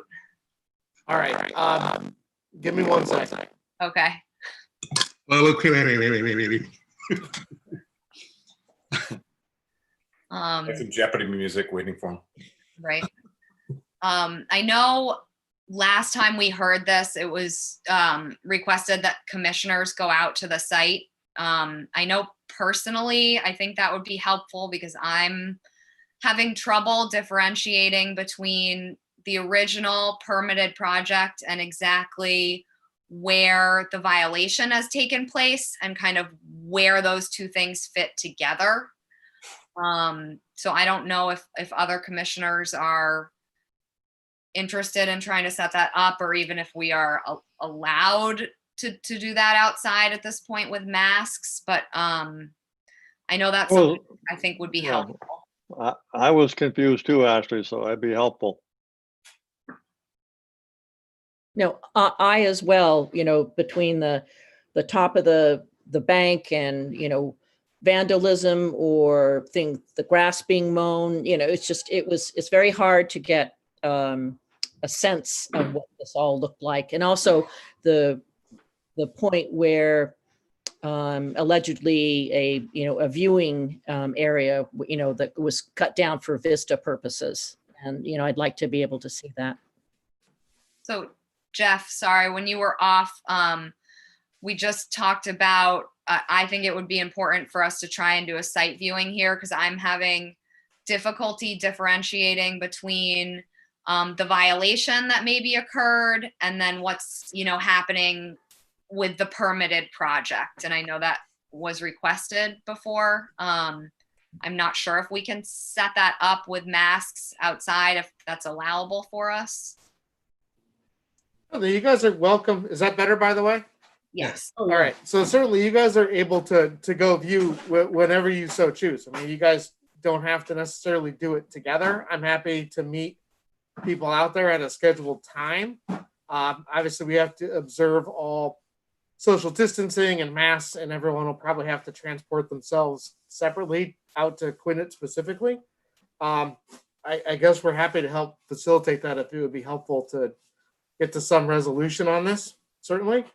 To answer the question from earlier, I will totally fess up, Ian, and I didn't lay a ruler onto the tree stump itself to measure whether it was 11, but I would definitely say just from estimation that depending on where you measure on that cedar tree, that it was probably 10 to 12 inches in diameter at the base there. Typically for trees, we measure usually about 4.5 feet off the ground to get an accurate diameter and not at the trunk. But I would say that 10 to 12 inches is probably pretty accurate for the size of that tree. So, and in your estimation, I mean, you wrote your report, it sounds pretty egregious. And when you couple that to Shook's letter, I'm happy to go out there and meet with people, but I mean, it sounds as though there's nothing to discuss except how to structure going forward the remediation and the penalties under our jurisdiction. Seth? Thank you, Madam Chair. I also think we have two separate but very straightforward issues.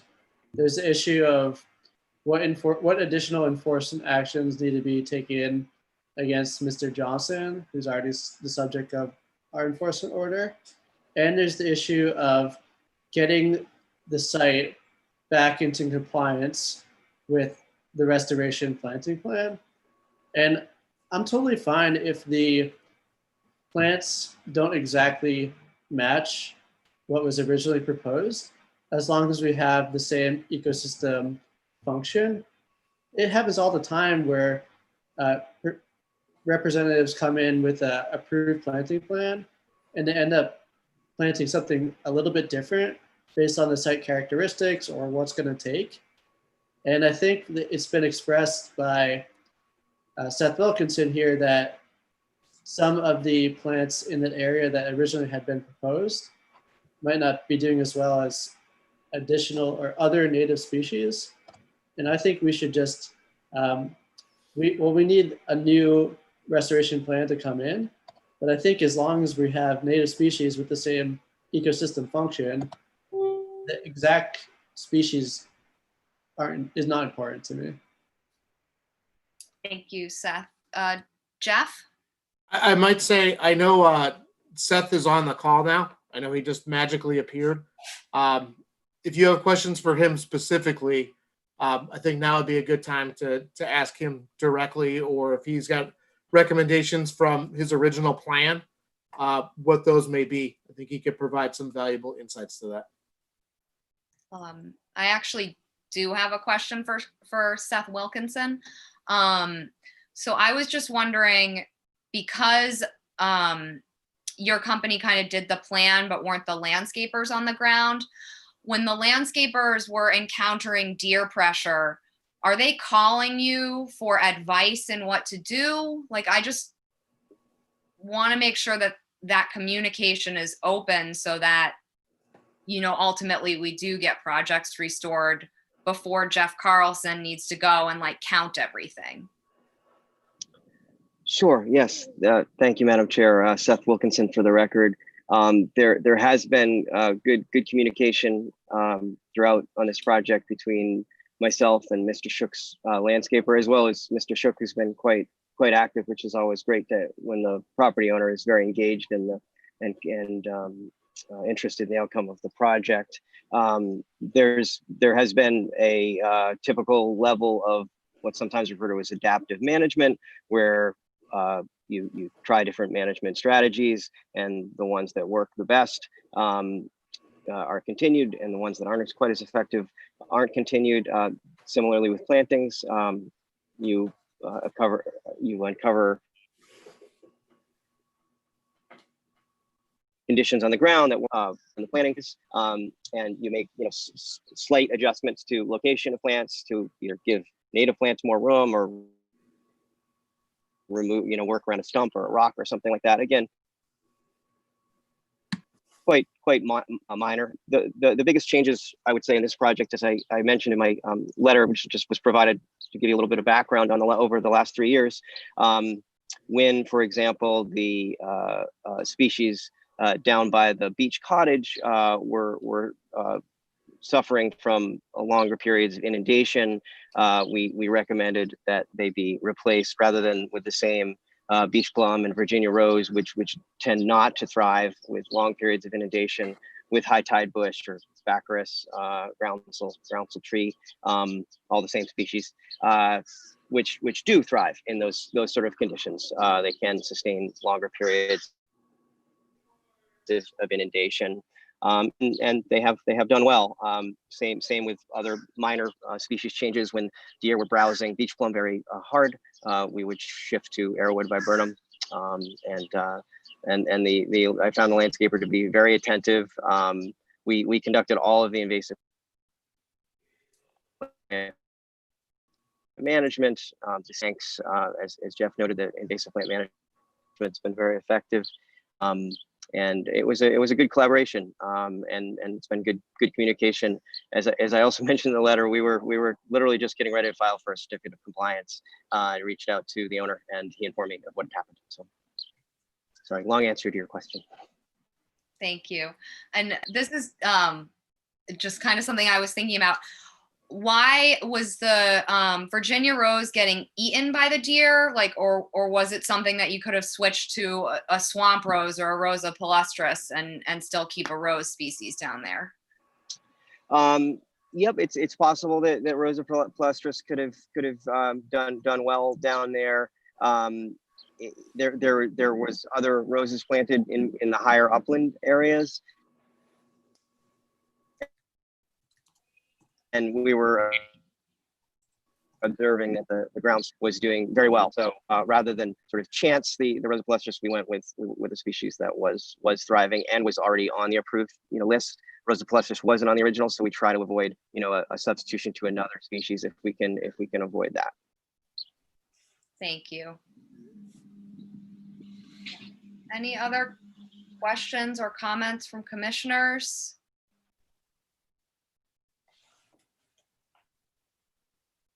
So, Jeff, from my perspective, and similar to what Seth says, we kind of have two separate issues happening here. And I think your report laid out pretty well for, Mr. Shook, the things that he would need to complete in order to close out his open permits. Including like planting in the sandy area around the house, like, I thought that was pretty straightforward.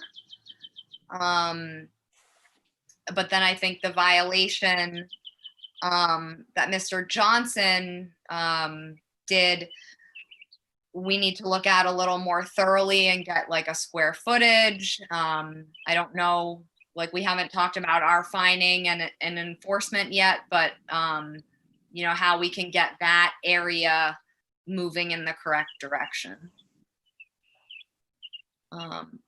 Yeah, if you guys want to see that, I mean, I think that you guys have the ability to kind of take the action to, I think there's the open permit on the town piece, and I think that the town is happy to try to work out however that's going to go back in with Mr. Shook and his landscaper.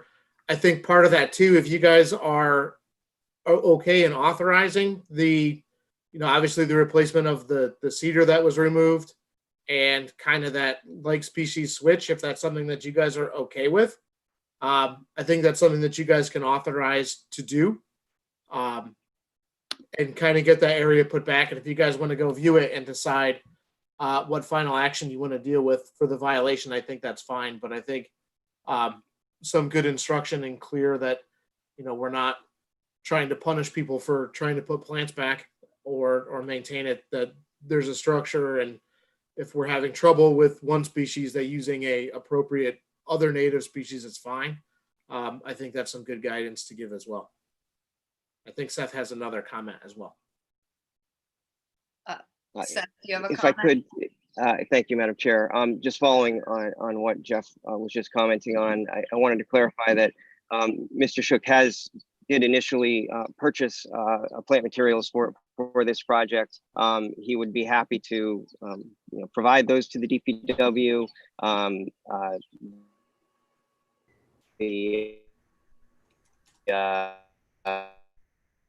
They do should get into the ground as soon as possible. I'm sure DPW is very busy this time of year, and if it's not possible for those to go in the ground quickly, he would be willing to have his landscaper install those plantings, which are basically the smaller cedar trees, smaller than the tree that was cut.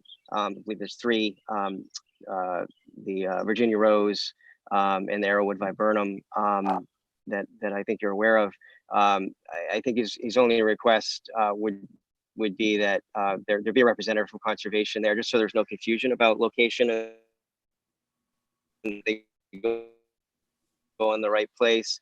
Really, just for some clarity moving forward. This has been taxing for him. It's been, hard at the end of a successful restoration project to see that happen. And he's looking just for, to know exactly what's expected of him moving forward. He's trying to do the right thing by donating the plants to the town, and he's even willing to have them installed.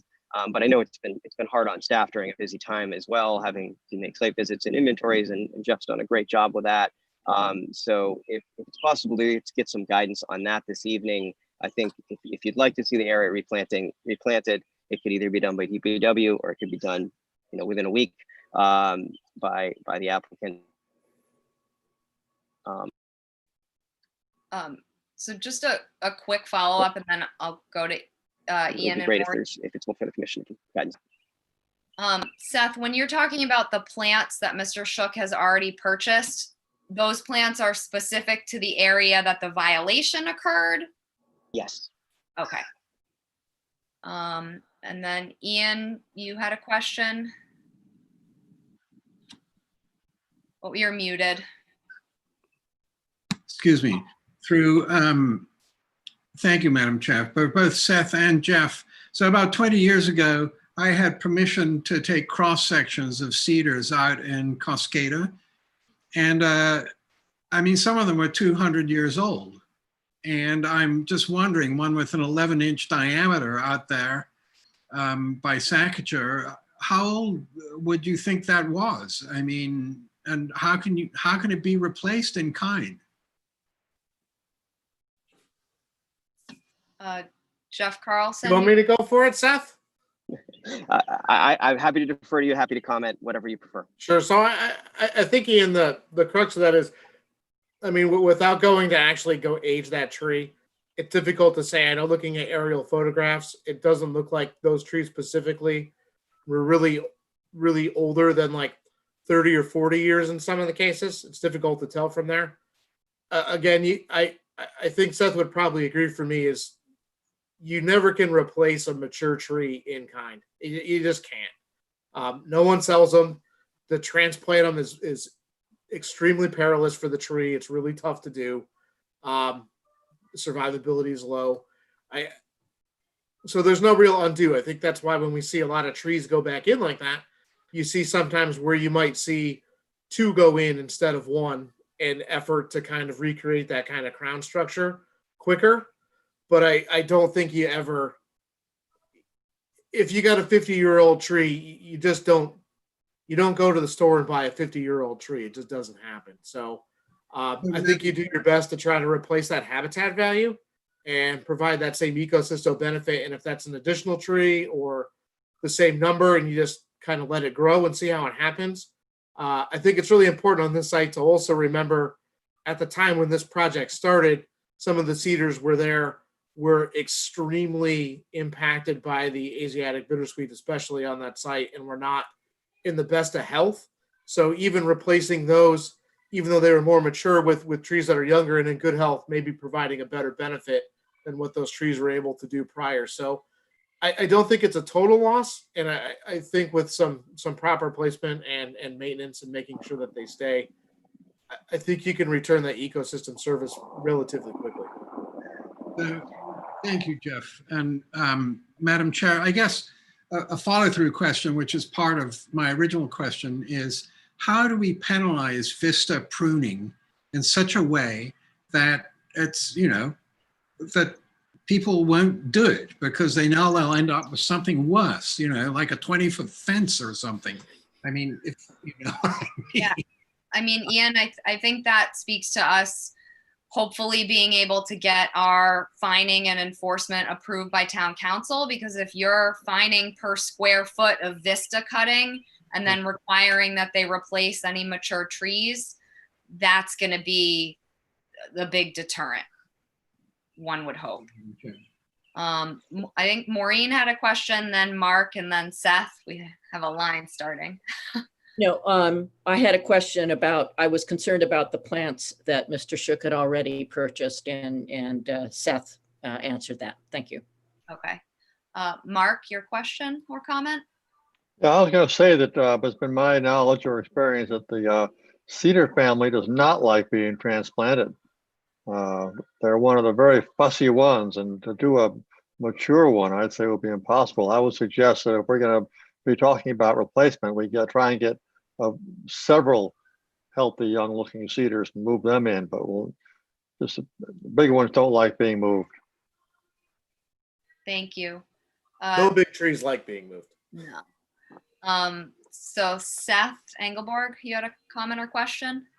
Thank you, Madam Chair. This is more of a comment related to the updating of the fine structure, but one way we may be able to creatively get at vista pruning violations isn't only through linear footage or square footage, but by biomass as well. So if larger mature trees are taken out, there's more punitive effort there than just a regular square footage. So we should definitely consider that.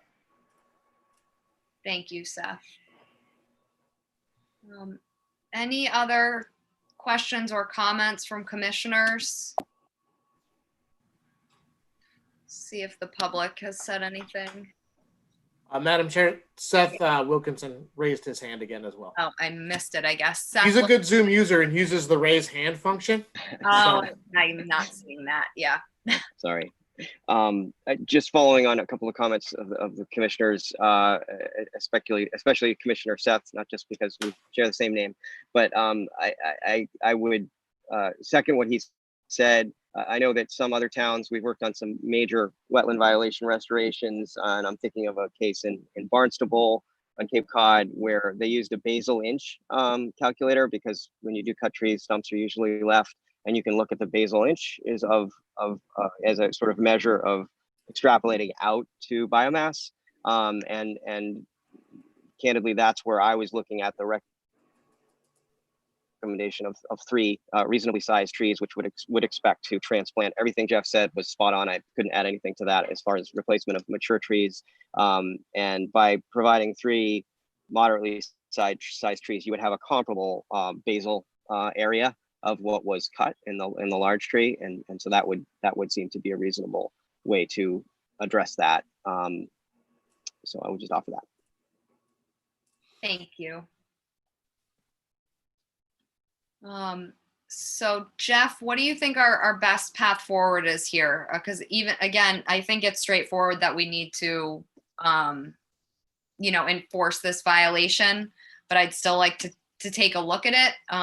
Is there any way to get the DPW on board so that these plants get in a reasonable amount of time? Like, I just don't know how to involve all the parties to move this forward. I think if you guys want, I'm happy to, I'm happy to meet them out in the field. If it's just for setting where plants are supposed to be and going over that, I'm happy to schedule some time to do that just to kind of facilitate this moving forward.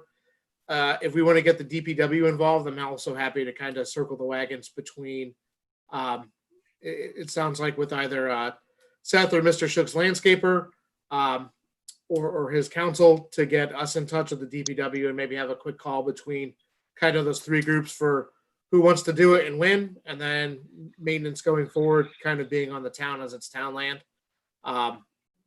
I think I'm happy to facilitate that too, and I think we can make that happen relatively quickly to get those plants in the ground, and hopefully before next meeting report back that plants have been installed. I think that would be the hopes, whether it's Mr. Shook's crew or the town. So I think we can make that happen. Okay. Seth? Yeah, just to be really clear in the process here, because it's a bit confusing, do we need to find that we're authorizing the planting to be re-restored as indicated, or are we just kind of so the permit is open, so we extended that before, so you're just authorizing work under the permit. I think the part, if you could authorize, is just if someone wanted to make a motion to allow for those field substitutions as needed and to include the cedars, I think that would be helpful.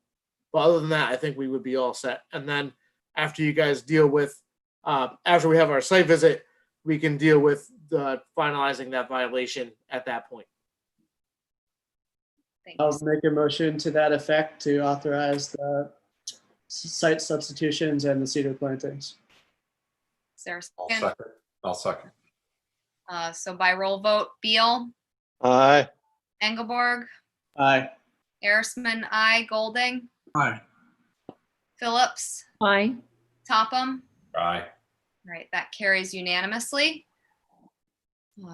So that's good. And then, Jeff, do you think it's best that when you're meeting those parties in the field, is that a good time to have some commissioners check it out too? Or do you think it's better that we go individually? No, I'll be honest. If we want to set up one big time to go, as long as that can work for Mr. Shook's party, obviously don't need to make it more of a circus than necessary. But if people would rather see it then and know where plants are going to go, and especially where those cedars are going to go, I think that would be really helpful. Or if the commission wants to designate just one or two people to go and look at it too, I think that's great. I think as much participation from the board as possible is always better. I mean, I know I'm interested in going. I know other commissioners expressed that at the beginning. Do we just want to do a show of hands on who's interested in going? Okay, so looks like. Sure. So why don't we'll reach out to Seth and those folks, and we'll try to find a day early next week to go and do that site viewing. And then we'll get back in touch with everybody with one or two choices, and then we'll all just go. And even if we got to just take some pin flags or something to talk about where plants are going to go, we can get those set, and then everyone will have an idea where everything is going to be put, and everyone will have a reasonable expectation for what it's going to look like here in the foreseeable future. Thank you, Jeff. And then at our next meeting, we can address the violation a little bit. No, I think that's a wonderful plan, and glad to have folks that want to go out there and take a look as well. Great, awesome. Okay, thank you, Seth Wilkinson, for your explanation of what's been happening on this property and the history. My pleasure. Happy to do it. Nice to see you all digitally. Take care. Definitely. Okay, so that moves us on, and I think that we're continuing this, if I'm correct, Jeff, the discussion of SBPF. Yeah, so the last one will be to 723 for Sacajah, and then we're still getting those tickets in for the sand delivery. So if we can move that to 723, that would be great as well. Okay. So that moves us on to reports. Crack. So Crack's meeting next week. So I'll have reports going forward. Okay. CPC. Nothing to report. NP and EDC. Oh, you're muted. We don't meet until the 20th. Okay. So that's easy. But now we have to go to committee appointments. So, Jeff. You want me to take over, Ashley? Sure, if you want. So this is the wonderful time of year where we can switch around if people don't want to stay on where they are, or if people want to stay, or if people have interest of being on one. We really just have Crack CPC, NP, and EDC. And then there's another one that Andy had been serving on that is getting reinvigorated. If people don't remember its existence, I won't be surprised. But we had the Pulpus Harbor Public Access Work Group. That was a result. I don't think anyone was on the board when maybe Ian was, when there was the community sailing application for the Pulpus Harbor access off of Walwinet Road, kind of across the street from NISDA. And that spawned a whole work group for that area, and a Conservation Commission member is in the enabling language for that group. So we would need to appoint someone for that. And I will also be very clear in saying staff cannot be an appointee. So before anyone tries, Joanne and I are not eligible. So Just ran off. I don't think that meets very often. I mean, they went dormant for like 2 years. So my guess, it might be a quarterly meeting. Maybe more or less. But I think they're working on that schedule, and I think whoever gets appointed will be part of that discussion. So Jeff, is the purpose literally to make sure people can access Pulpus Harbor? I think it's a little bit more of a planning for how to put together how people are going to access and how that space is going to be effectively used by the public. Community sailing lease is part of that. I know it started originally because there was such a stir about a couple sheds that community sailing wanted to put out on that property, and the neighborhood was not overly receptive to that. So this committee was formed to help forward the planning for that area and its sensitivities. There was a lot of opposition to providing water, if I remember correctly. Yeah, there as well. There were a lot of different reasons that people were concerned, but in our true governmental way, we decided that instead of fighting it out to the death, we'd form a work group, and this is where we are. Oh, gotta love those work groups. We got a lot of them. All right. So should we just go through, Mark? If you don't think it would be a conflict, as I happen to have some real estate that abuts the Pulpus Harbor, I'd be happy to serve on that committee. And just for your knowledge, I was supportive of community sailing's use of the harbor. I wasn't one of the ones that was screaming and yelling, saying, put those people in Sackatchewan Pond or somewhere. It was a very vocal minority. So. It was. So I'd be happy to be the representative. If you don't think it's a conflict, I own real estate on the harbor. I think if you disclose that, Mark, as part of that, again, it's a work group, so it's not regulatory or making binding decisions. So I don't think that you have any crazy undue influence on what's happening there as being a property owner. And honestly, I think you're living there and experiencing it would probably be valuable for that group. So I don't see an issue. So Jeff, do we need to do like roll votes for each one of these after we discuss them? I'm going to say no, just to speed it up. In that case, I'll lower my hand. Sorry. Were you going to make a motion? I was going to vote for Mark. Yeah. Well, I would say if no one else is volunteering, if you guys just want to do kind of a unanimous consent for Mark being the representative, I think that's fine. It includes having drinks at Mark's property, right? Oops. Local wine only. All right. Well, I mean, Mark gets my vote, so unanimous consent. Are we all good? All right. Pulpus Harbor Work Group Committee is yours. Oh boy. So what about crack? Ian, are you happy staying there? Does somebody else want to look at that? No, I'm happy staying there. Okay. Is there any? Joe's given the thumbs up. Unanimous Everyone consent. looks good. Good with that. All right. CPC. I'd like to stay on it. I'm really enjoying it. All right. I'm good with that. That always used to be the one that no one wanted, and now we found someone that likes it, so that's good. There's a lot of paperwork with that one. A lot of history. I really enjoy the history reading. It's great. I love it. It's right up my alley. It's good. NP and EDC. Maureen, do you want to stay?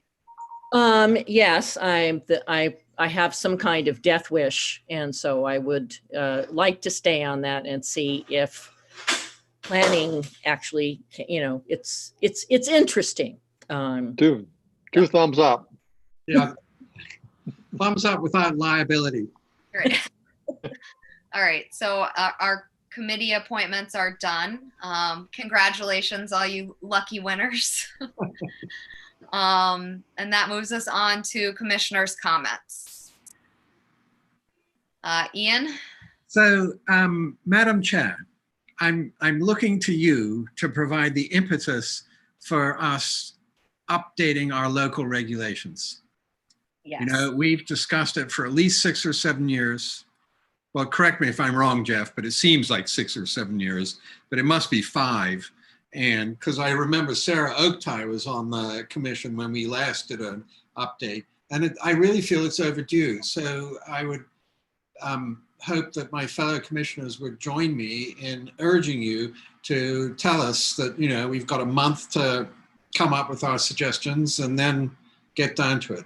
Yeah, we started this, I think it was like last August. We had one meeting and did all of our suggestions, and then it kind of died, I think, with SBPF extra hearings. So I am happy to get that going again, because I'm now entering my 7th year on the commission and have not been involved in any rewriting of our regs. So it's been a long time.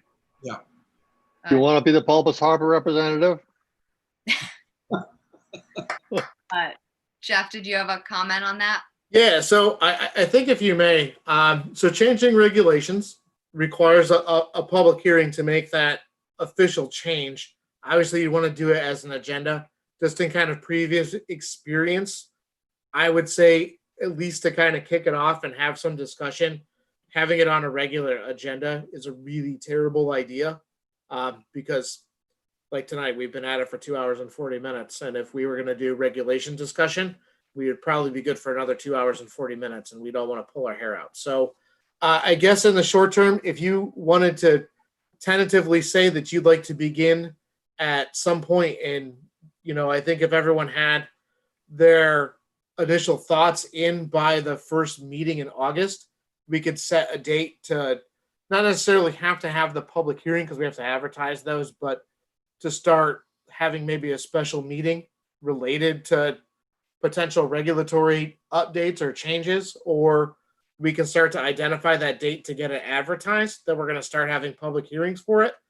That would be helpful from us if we know we're looking at kind of middle to end of August. We could find a Thursdays in there to, or a different day of the week if it works better for people to get that advertised so we can start that hearing process. Yeah, I'm happy with that schedule, Jeff.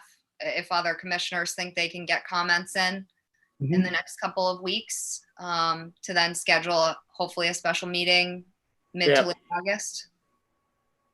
No, excuse me. I think that makes perfect sense. And there's also something that I would like to do is and do this for the help of my fellow commissioners is look at what other commissions have done to beef up their regulations as well, so we don't have to reinvent the wheel. And also I know the Mass Association of Conservation Commissioners, they also have, there's resources there. So I'd like to look at what other, other Concoms on the, excuse me, especially on the Cape, have been doing with their regs. And that's really easy to do on the Mass Government website. So I'd like to do that. Thank you, Maureen. Jeff?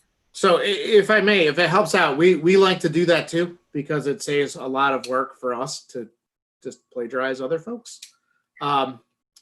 If people have just ideas or issues that they're concerned with or general topics that they're concerned with, even if they get those in early, we can get those general topics kind of out into that group and compile what other communities are doing about it to kind of speed that along. That can be helpful. And as soon as people want to get off the call today and send a list of like, hey, these are the 5 things that have really been bothering me the most today, the sooner we can start on it, the better. So you don't have to wait till the last minute, but we're happy to pull that information together.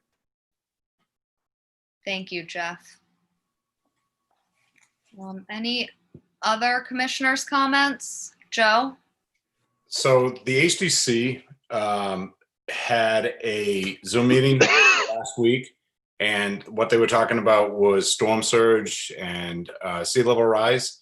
And so one of the things that Ray Pohl brought up is said, a lot of things you're recommending we can't do because the Concom will not approve it. So they were talking about doing some work group with us, and I don't know if they've reached out to Jeff or Joanne to say like, this is coming forward.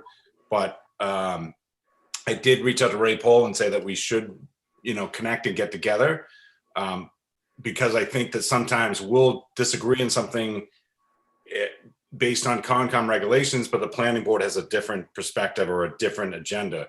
And I think that if we can get aligned while they're working on this group now, I think it's really important. And I don't know if it's come through crack or I'm not really sure how it came to the HCC, but it was something that the HCC was really concerned about our regs and our beliefs and thoughts, and so what's going forward.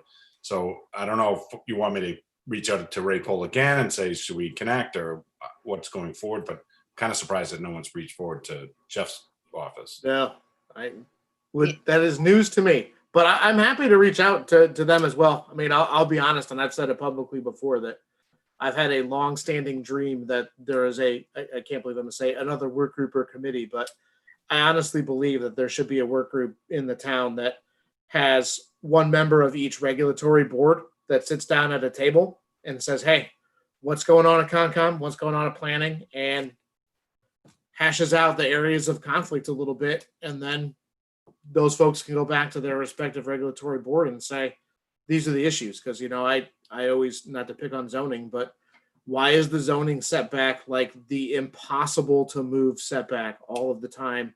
And it's always the Concom setback that needs to give for zoning. Why is that the case? Or not for Mariner Way, why did that road have to be paved instead of being pervious?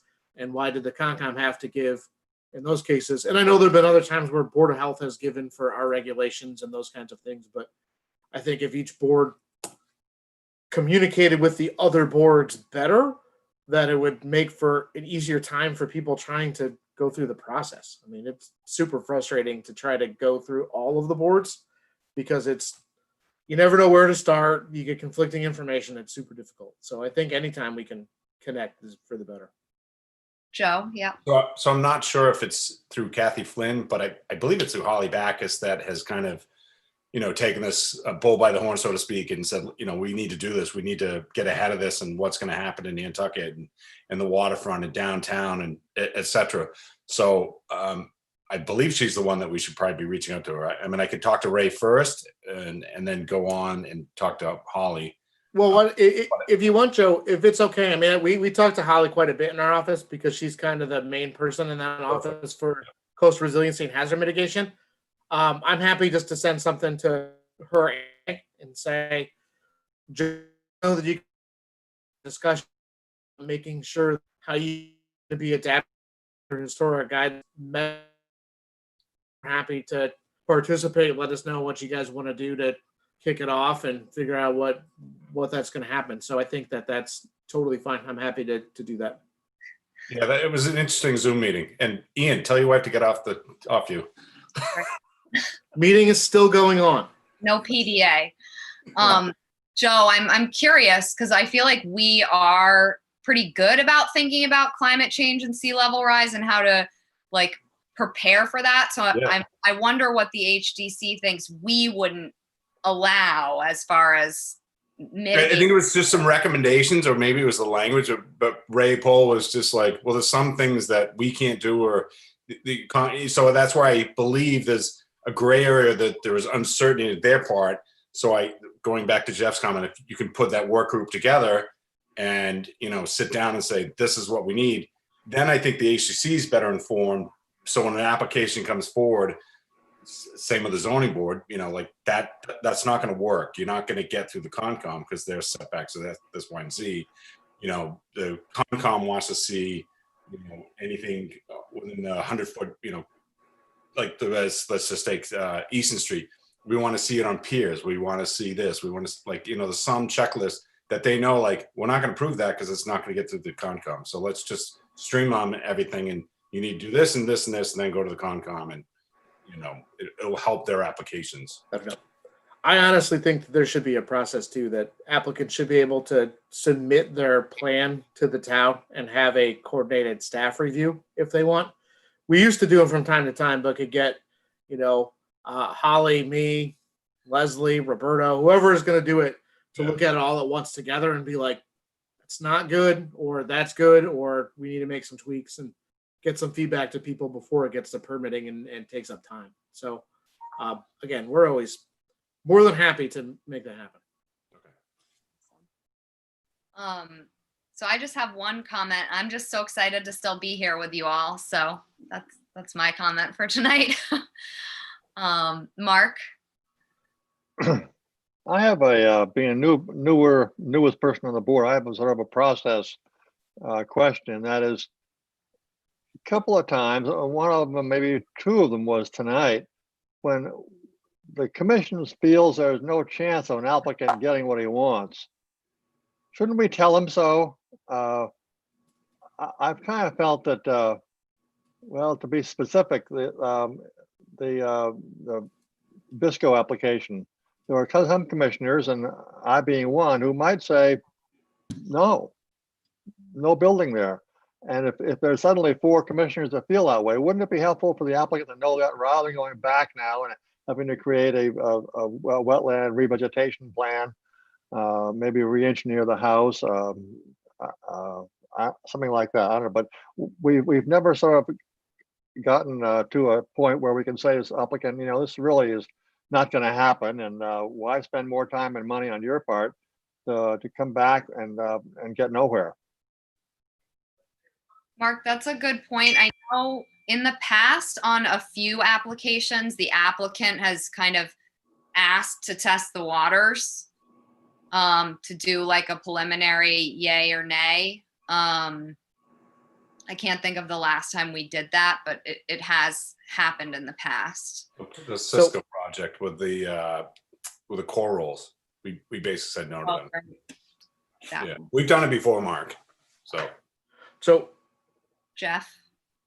Oh, sorry, Mark had a comment. He was on mute. I'll let him go first. Which one, Joe, was it you said? So it was right at the head of Hummock Pond, and there's a house, Bruce Clinton did the 289. Yes, thank you. And they wanted corals in front of the structure, and we basically said it's not going to survive. So we just flat out told them. We've done it before, but I think for Bisco's case, I think you have to have that discussion. We have to go through all the processes, and and Jeff's comments at the end, I think are quite telling. So I think the applicant's smart enough to know. Right. So before we talk about a specific project too much, yes. I would say in general, yes, you can tell people no, but I think the important part is you can tell people no, and if they withdraw their application, you're all set. That's great, and it goes well.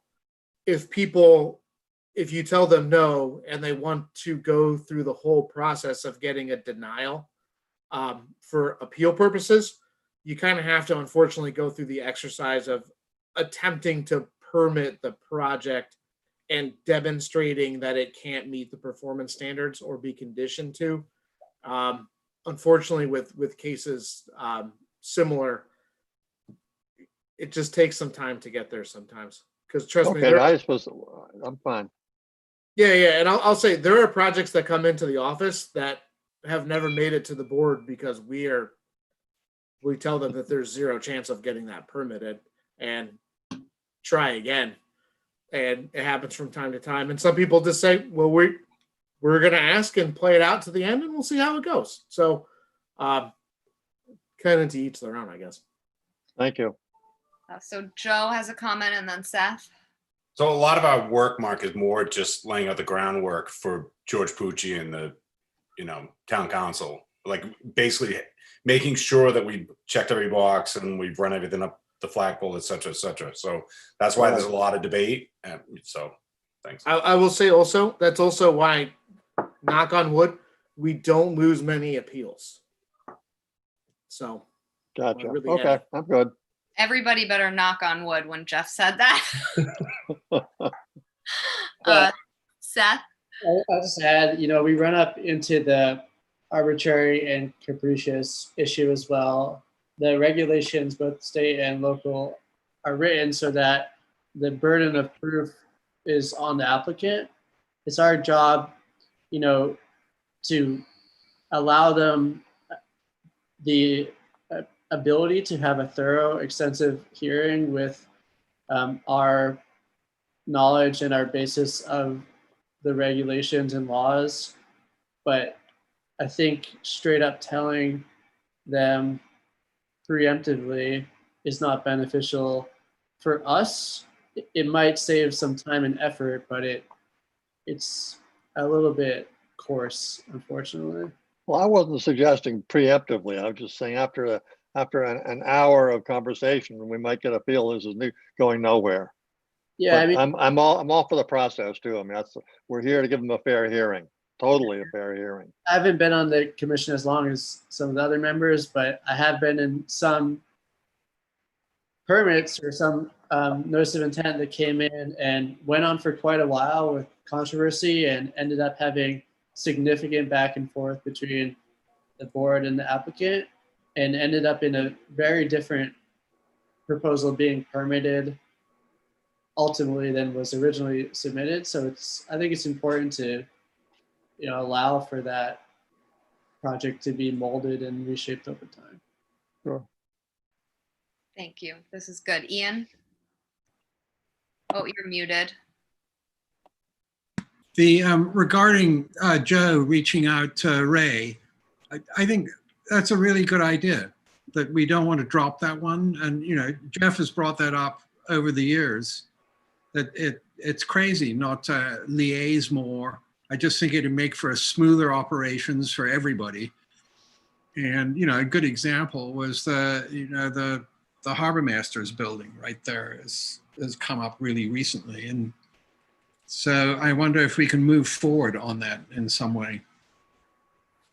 Yeah. Thank So real quickly, amazingly enough, we actually had a public comment come in from Rick Atherton, and he actually said, my suggestion is to start this discussion by the chair of each board having a meeting together. So, I don't know. We can always throw that out as an idea and see if anyone bites, but that's up to you guys. No, I mean, I know, like, I haven't thought about it with the HDC as much, but certainly, like, with the planning board, we've had many discussions how it would be great to be on the same page. So if other boards are willing, I'm certainly willing to participate as chair, or if we need to, appoint someone for a different committee, I think that would be good for the town of Nantucket to have that collaboration. So. Oh, I'm happy to ask if you guys are happy with Ashley kind of doing it as the kickoff. I'm happy to try to get the contacts together to make that happen. Great idea. Yeah, I'm good with that. Done. Cool. All right. Any other commissioners' comments before I give it over to Jeff? All right, administrator staff reports. I think I'm good. I think we covered a lot of it under commissioners' comments and things, and I think we got a lot of work upcoming here. I'll try to get that schedule put together for regulations. Just as forewarning from our end, from a staff level, and Joanne had to hop off, so she'll be happy to hear it. I think when we look at it too, we have a couple suggestions as far as filing requirements and some things that go into just the basic submittals go from a paperwork end. And I think, like we do every time, we'll also probably put together a table of filing fees, and we'll put together some sort of comparison with the Cape and other spots for what other people are charging for applications and things, just to take a look at those too. We don't want to be too cheap or too expensive, I guess. So. Maureen? Thank you, Jeff. I'm glad you mentioned that. I mean, every time I look at a packet, it's some people put all the checks are the first things you see. Some people use red, some people use green. If we had some kind of conformity amongst the applications, it would be really helpful for me, because I still, plot plans are not something I grew up with, and it's still, when you have to kind of search for what is it that they're going to do, there should just be, if we could have some kind of routine or ordinary filing, rather than each company has their own, and some are better than others, and it just I find it very frustrating sometimes. Yeah, definitely. No, we can work on that. That's stuff that Joanne and I have been working on for a while, because trust me, if you guys get driven crazy by it, she and I get driven crazy by it about 1,000 times more. Yeah. So just to look at them and go, oh my God, what are we even trying to do? So, and we pare them down for the packet sometimes, just because there's so much extra non-critical information sometimes that makes it, and then we're missing things that are really important. So I think that's would be helpful. So Jeff, you will send out an email about a time to meet at Sacajah for sometime next week? Yeah, I'll get in contact with them for when those guys are available, and then we'll try to get a couple times, and then we'll get those to you guys. But I would like to try to at least get it underway in the first half of next week. Okay. Oh, and really quickly, last thing, I promise. If we're going to be doing regulatory changes, I also think it's important when we do that to probably also, and I wish we'd have done this in 2013, the last time we did regs, we probably need to also look at the bylaw in the code of the town to see if there's anything that we need to submit as warrant article wise to make sure the bylaw stays in sync with the regulations and vice versa, or if there's things we want to add into the bylaw. I think we just want to make sure that they jive, because if they don't, that can be problematic. So, especially this year where town meeting's all funky. Yes. So That's a great reminder and suggestion, Jeff. and if people need copies of any of those, just shoot me an email and we'll get you PDFs of both or a link. Mark, was that you need a copy or you have a comment? Okay, I'll just send PDFs and links to both the bylaw and the regs to everybody, and then everyone can have it. Great. So we'll keep it Perfect. simple. Thank you, Jeff. So with that, is there a motion to adjourn? There is, and welcome back, Ashley and Mark. Absolutely. Motion to adjourn. Never left. Right? Is there a second? Second? Seconded by Joe. So roll vote. Beal, Aye. Engelborg, Aye. Arisman, aye. Golding, Aye. Phillips, Aye, aye. Popham. Aye. All right, we are adjourned. All Thank you, everybody. Thanks, Good guys. night, everybody. One. Night, all. Be safe.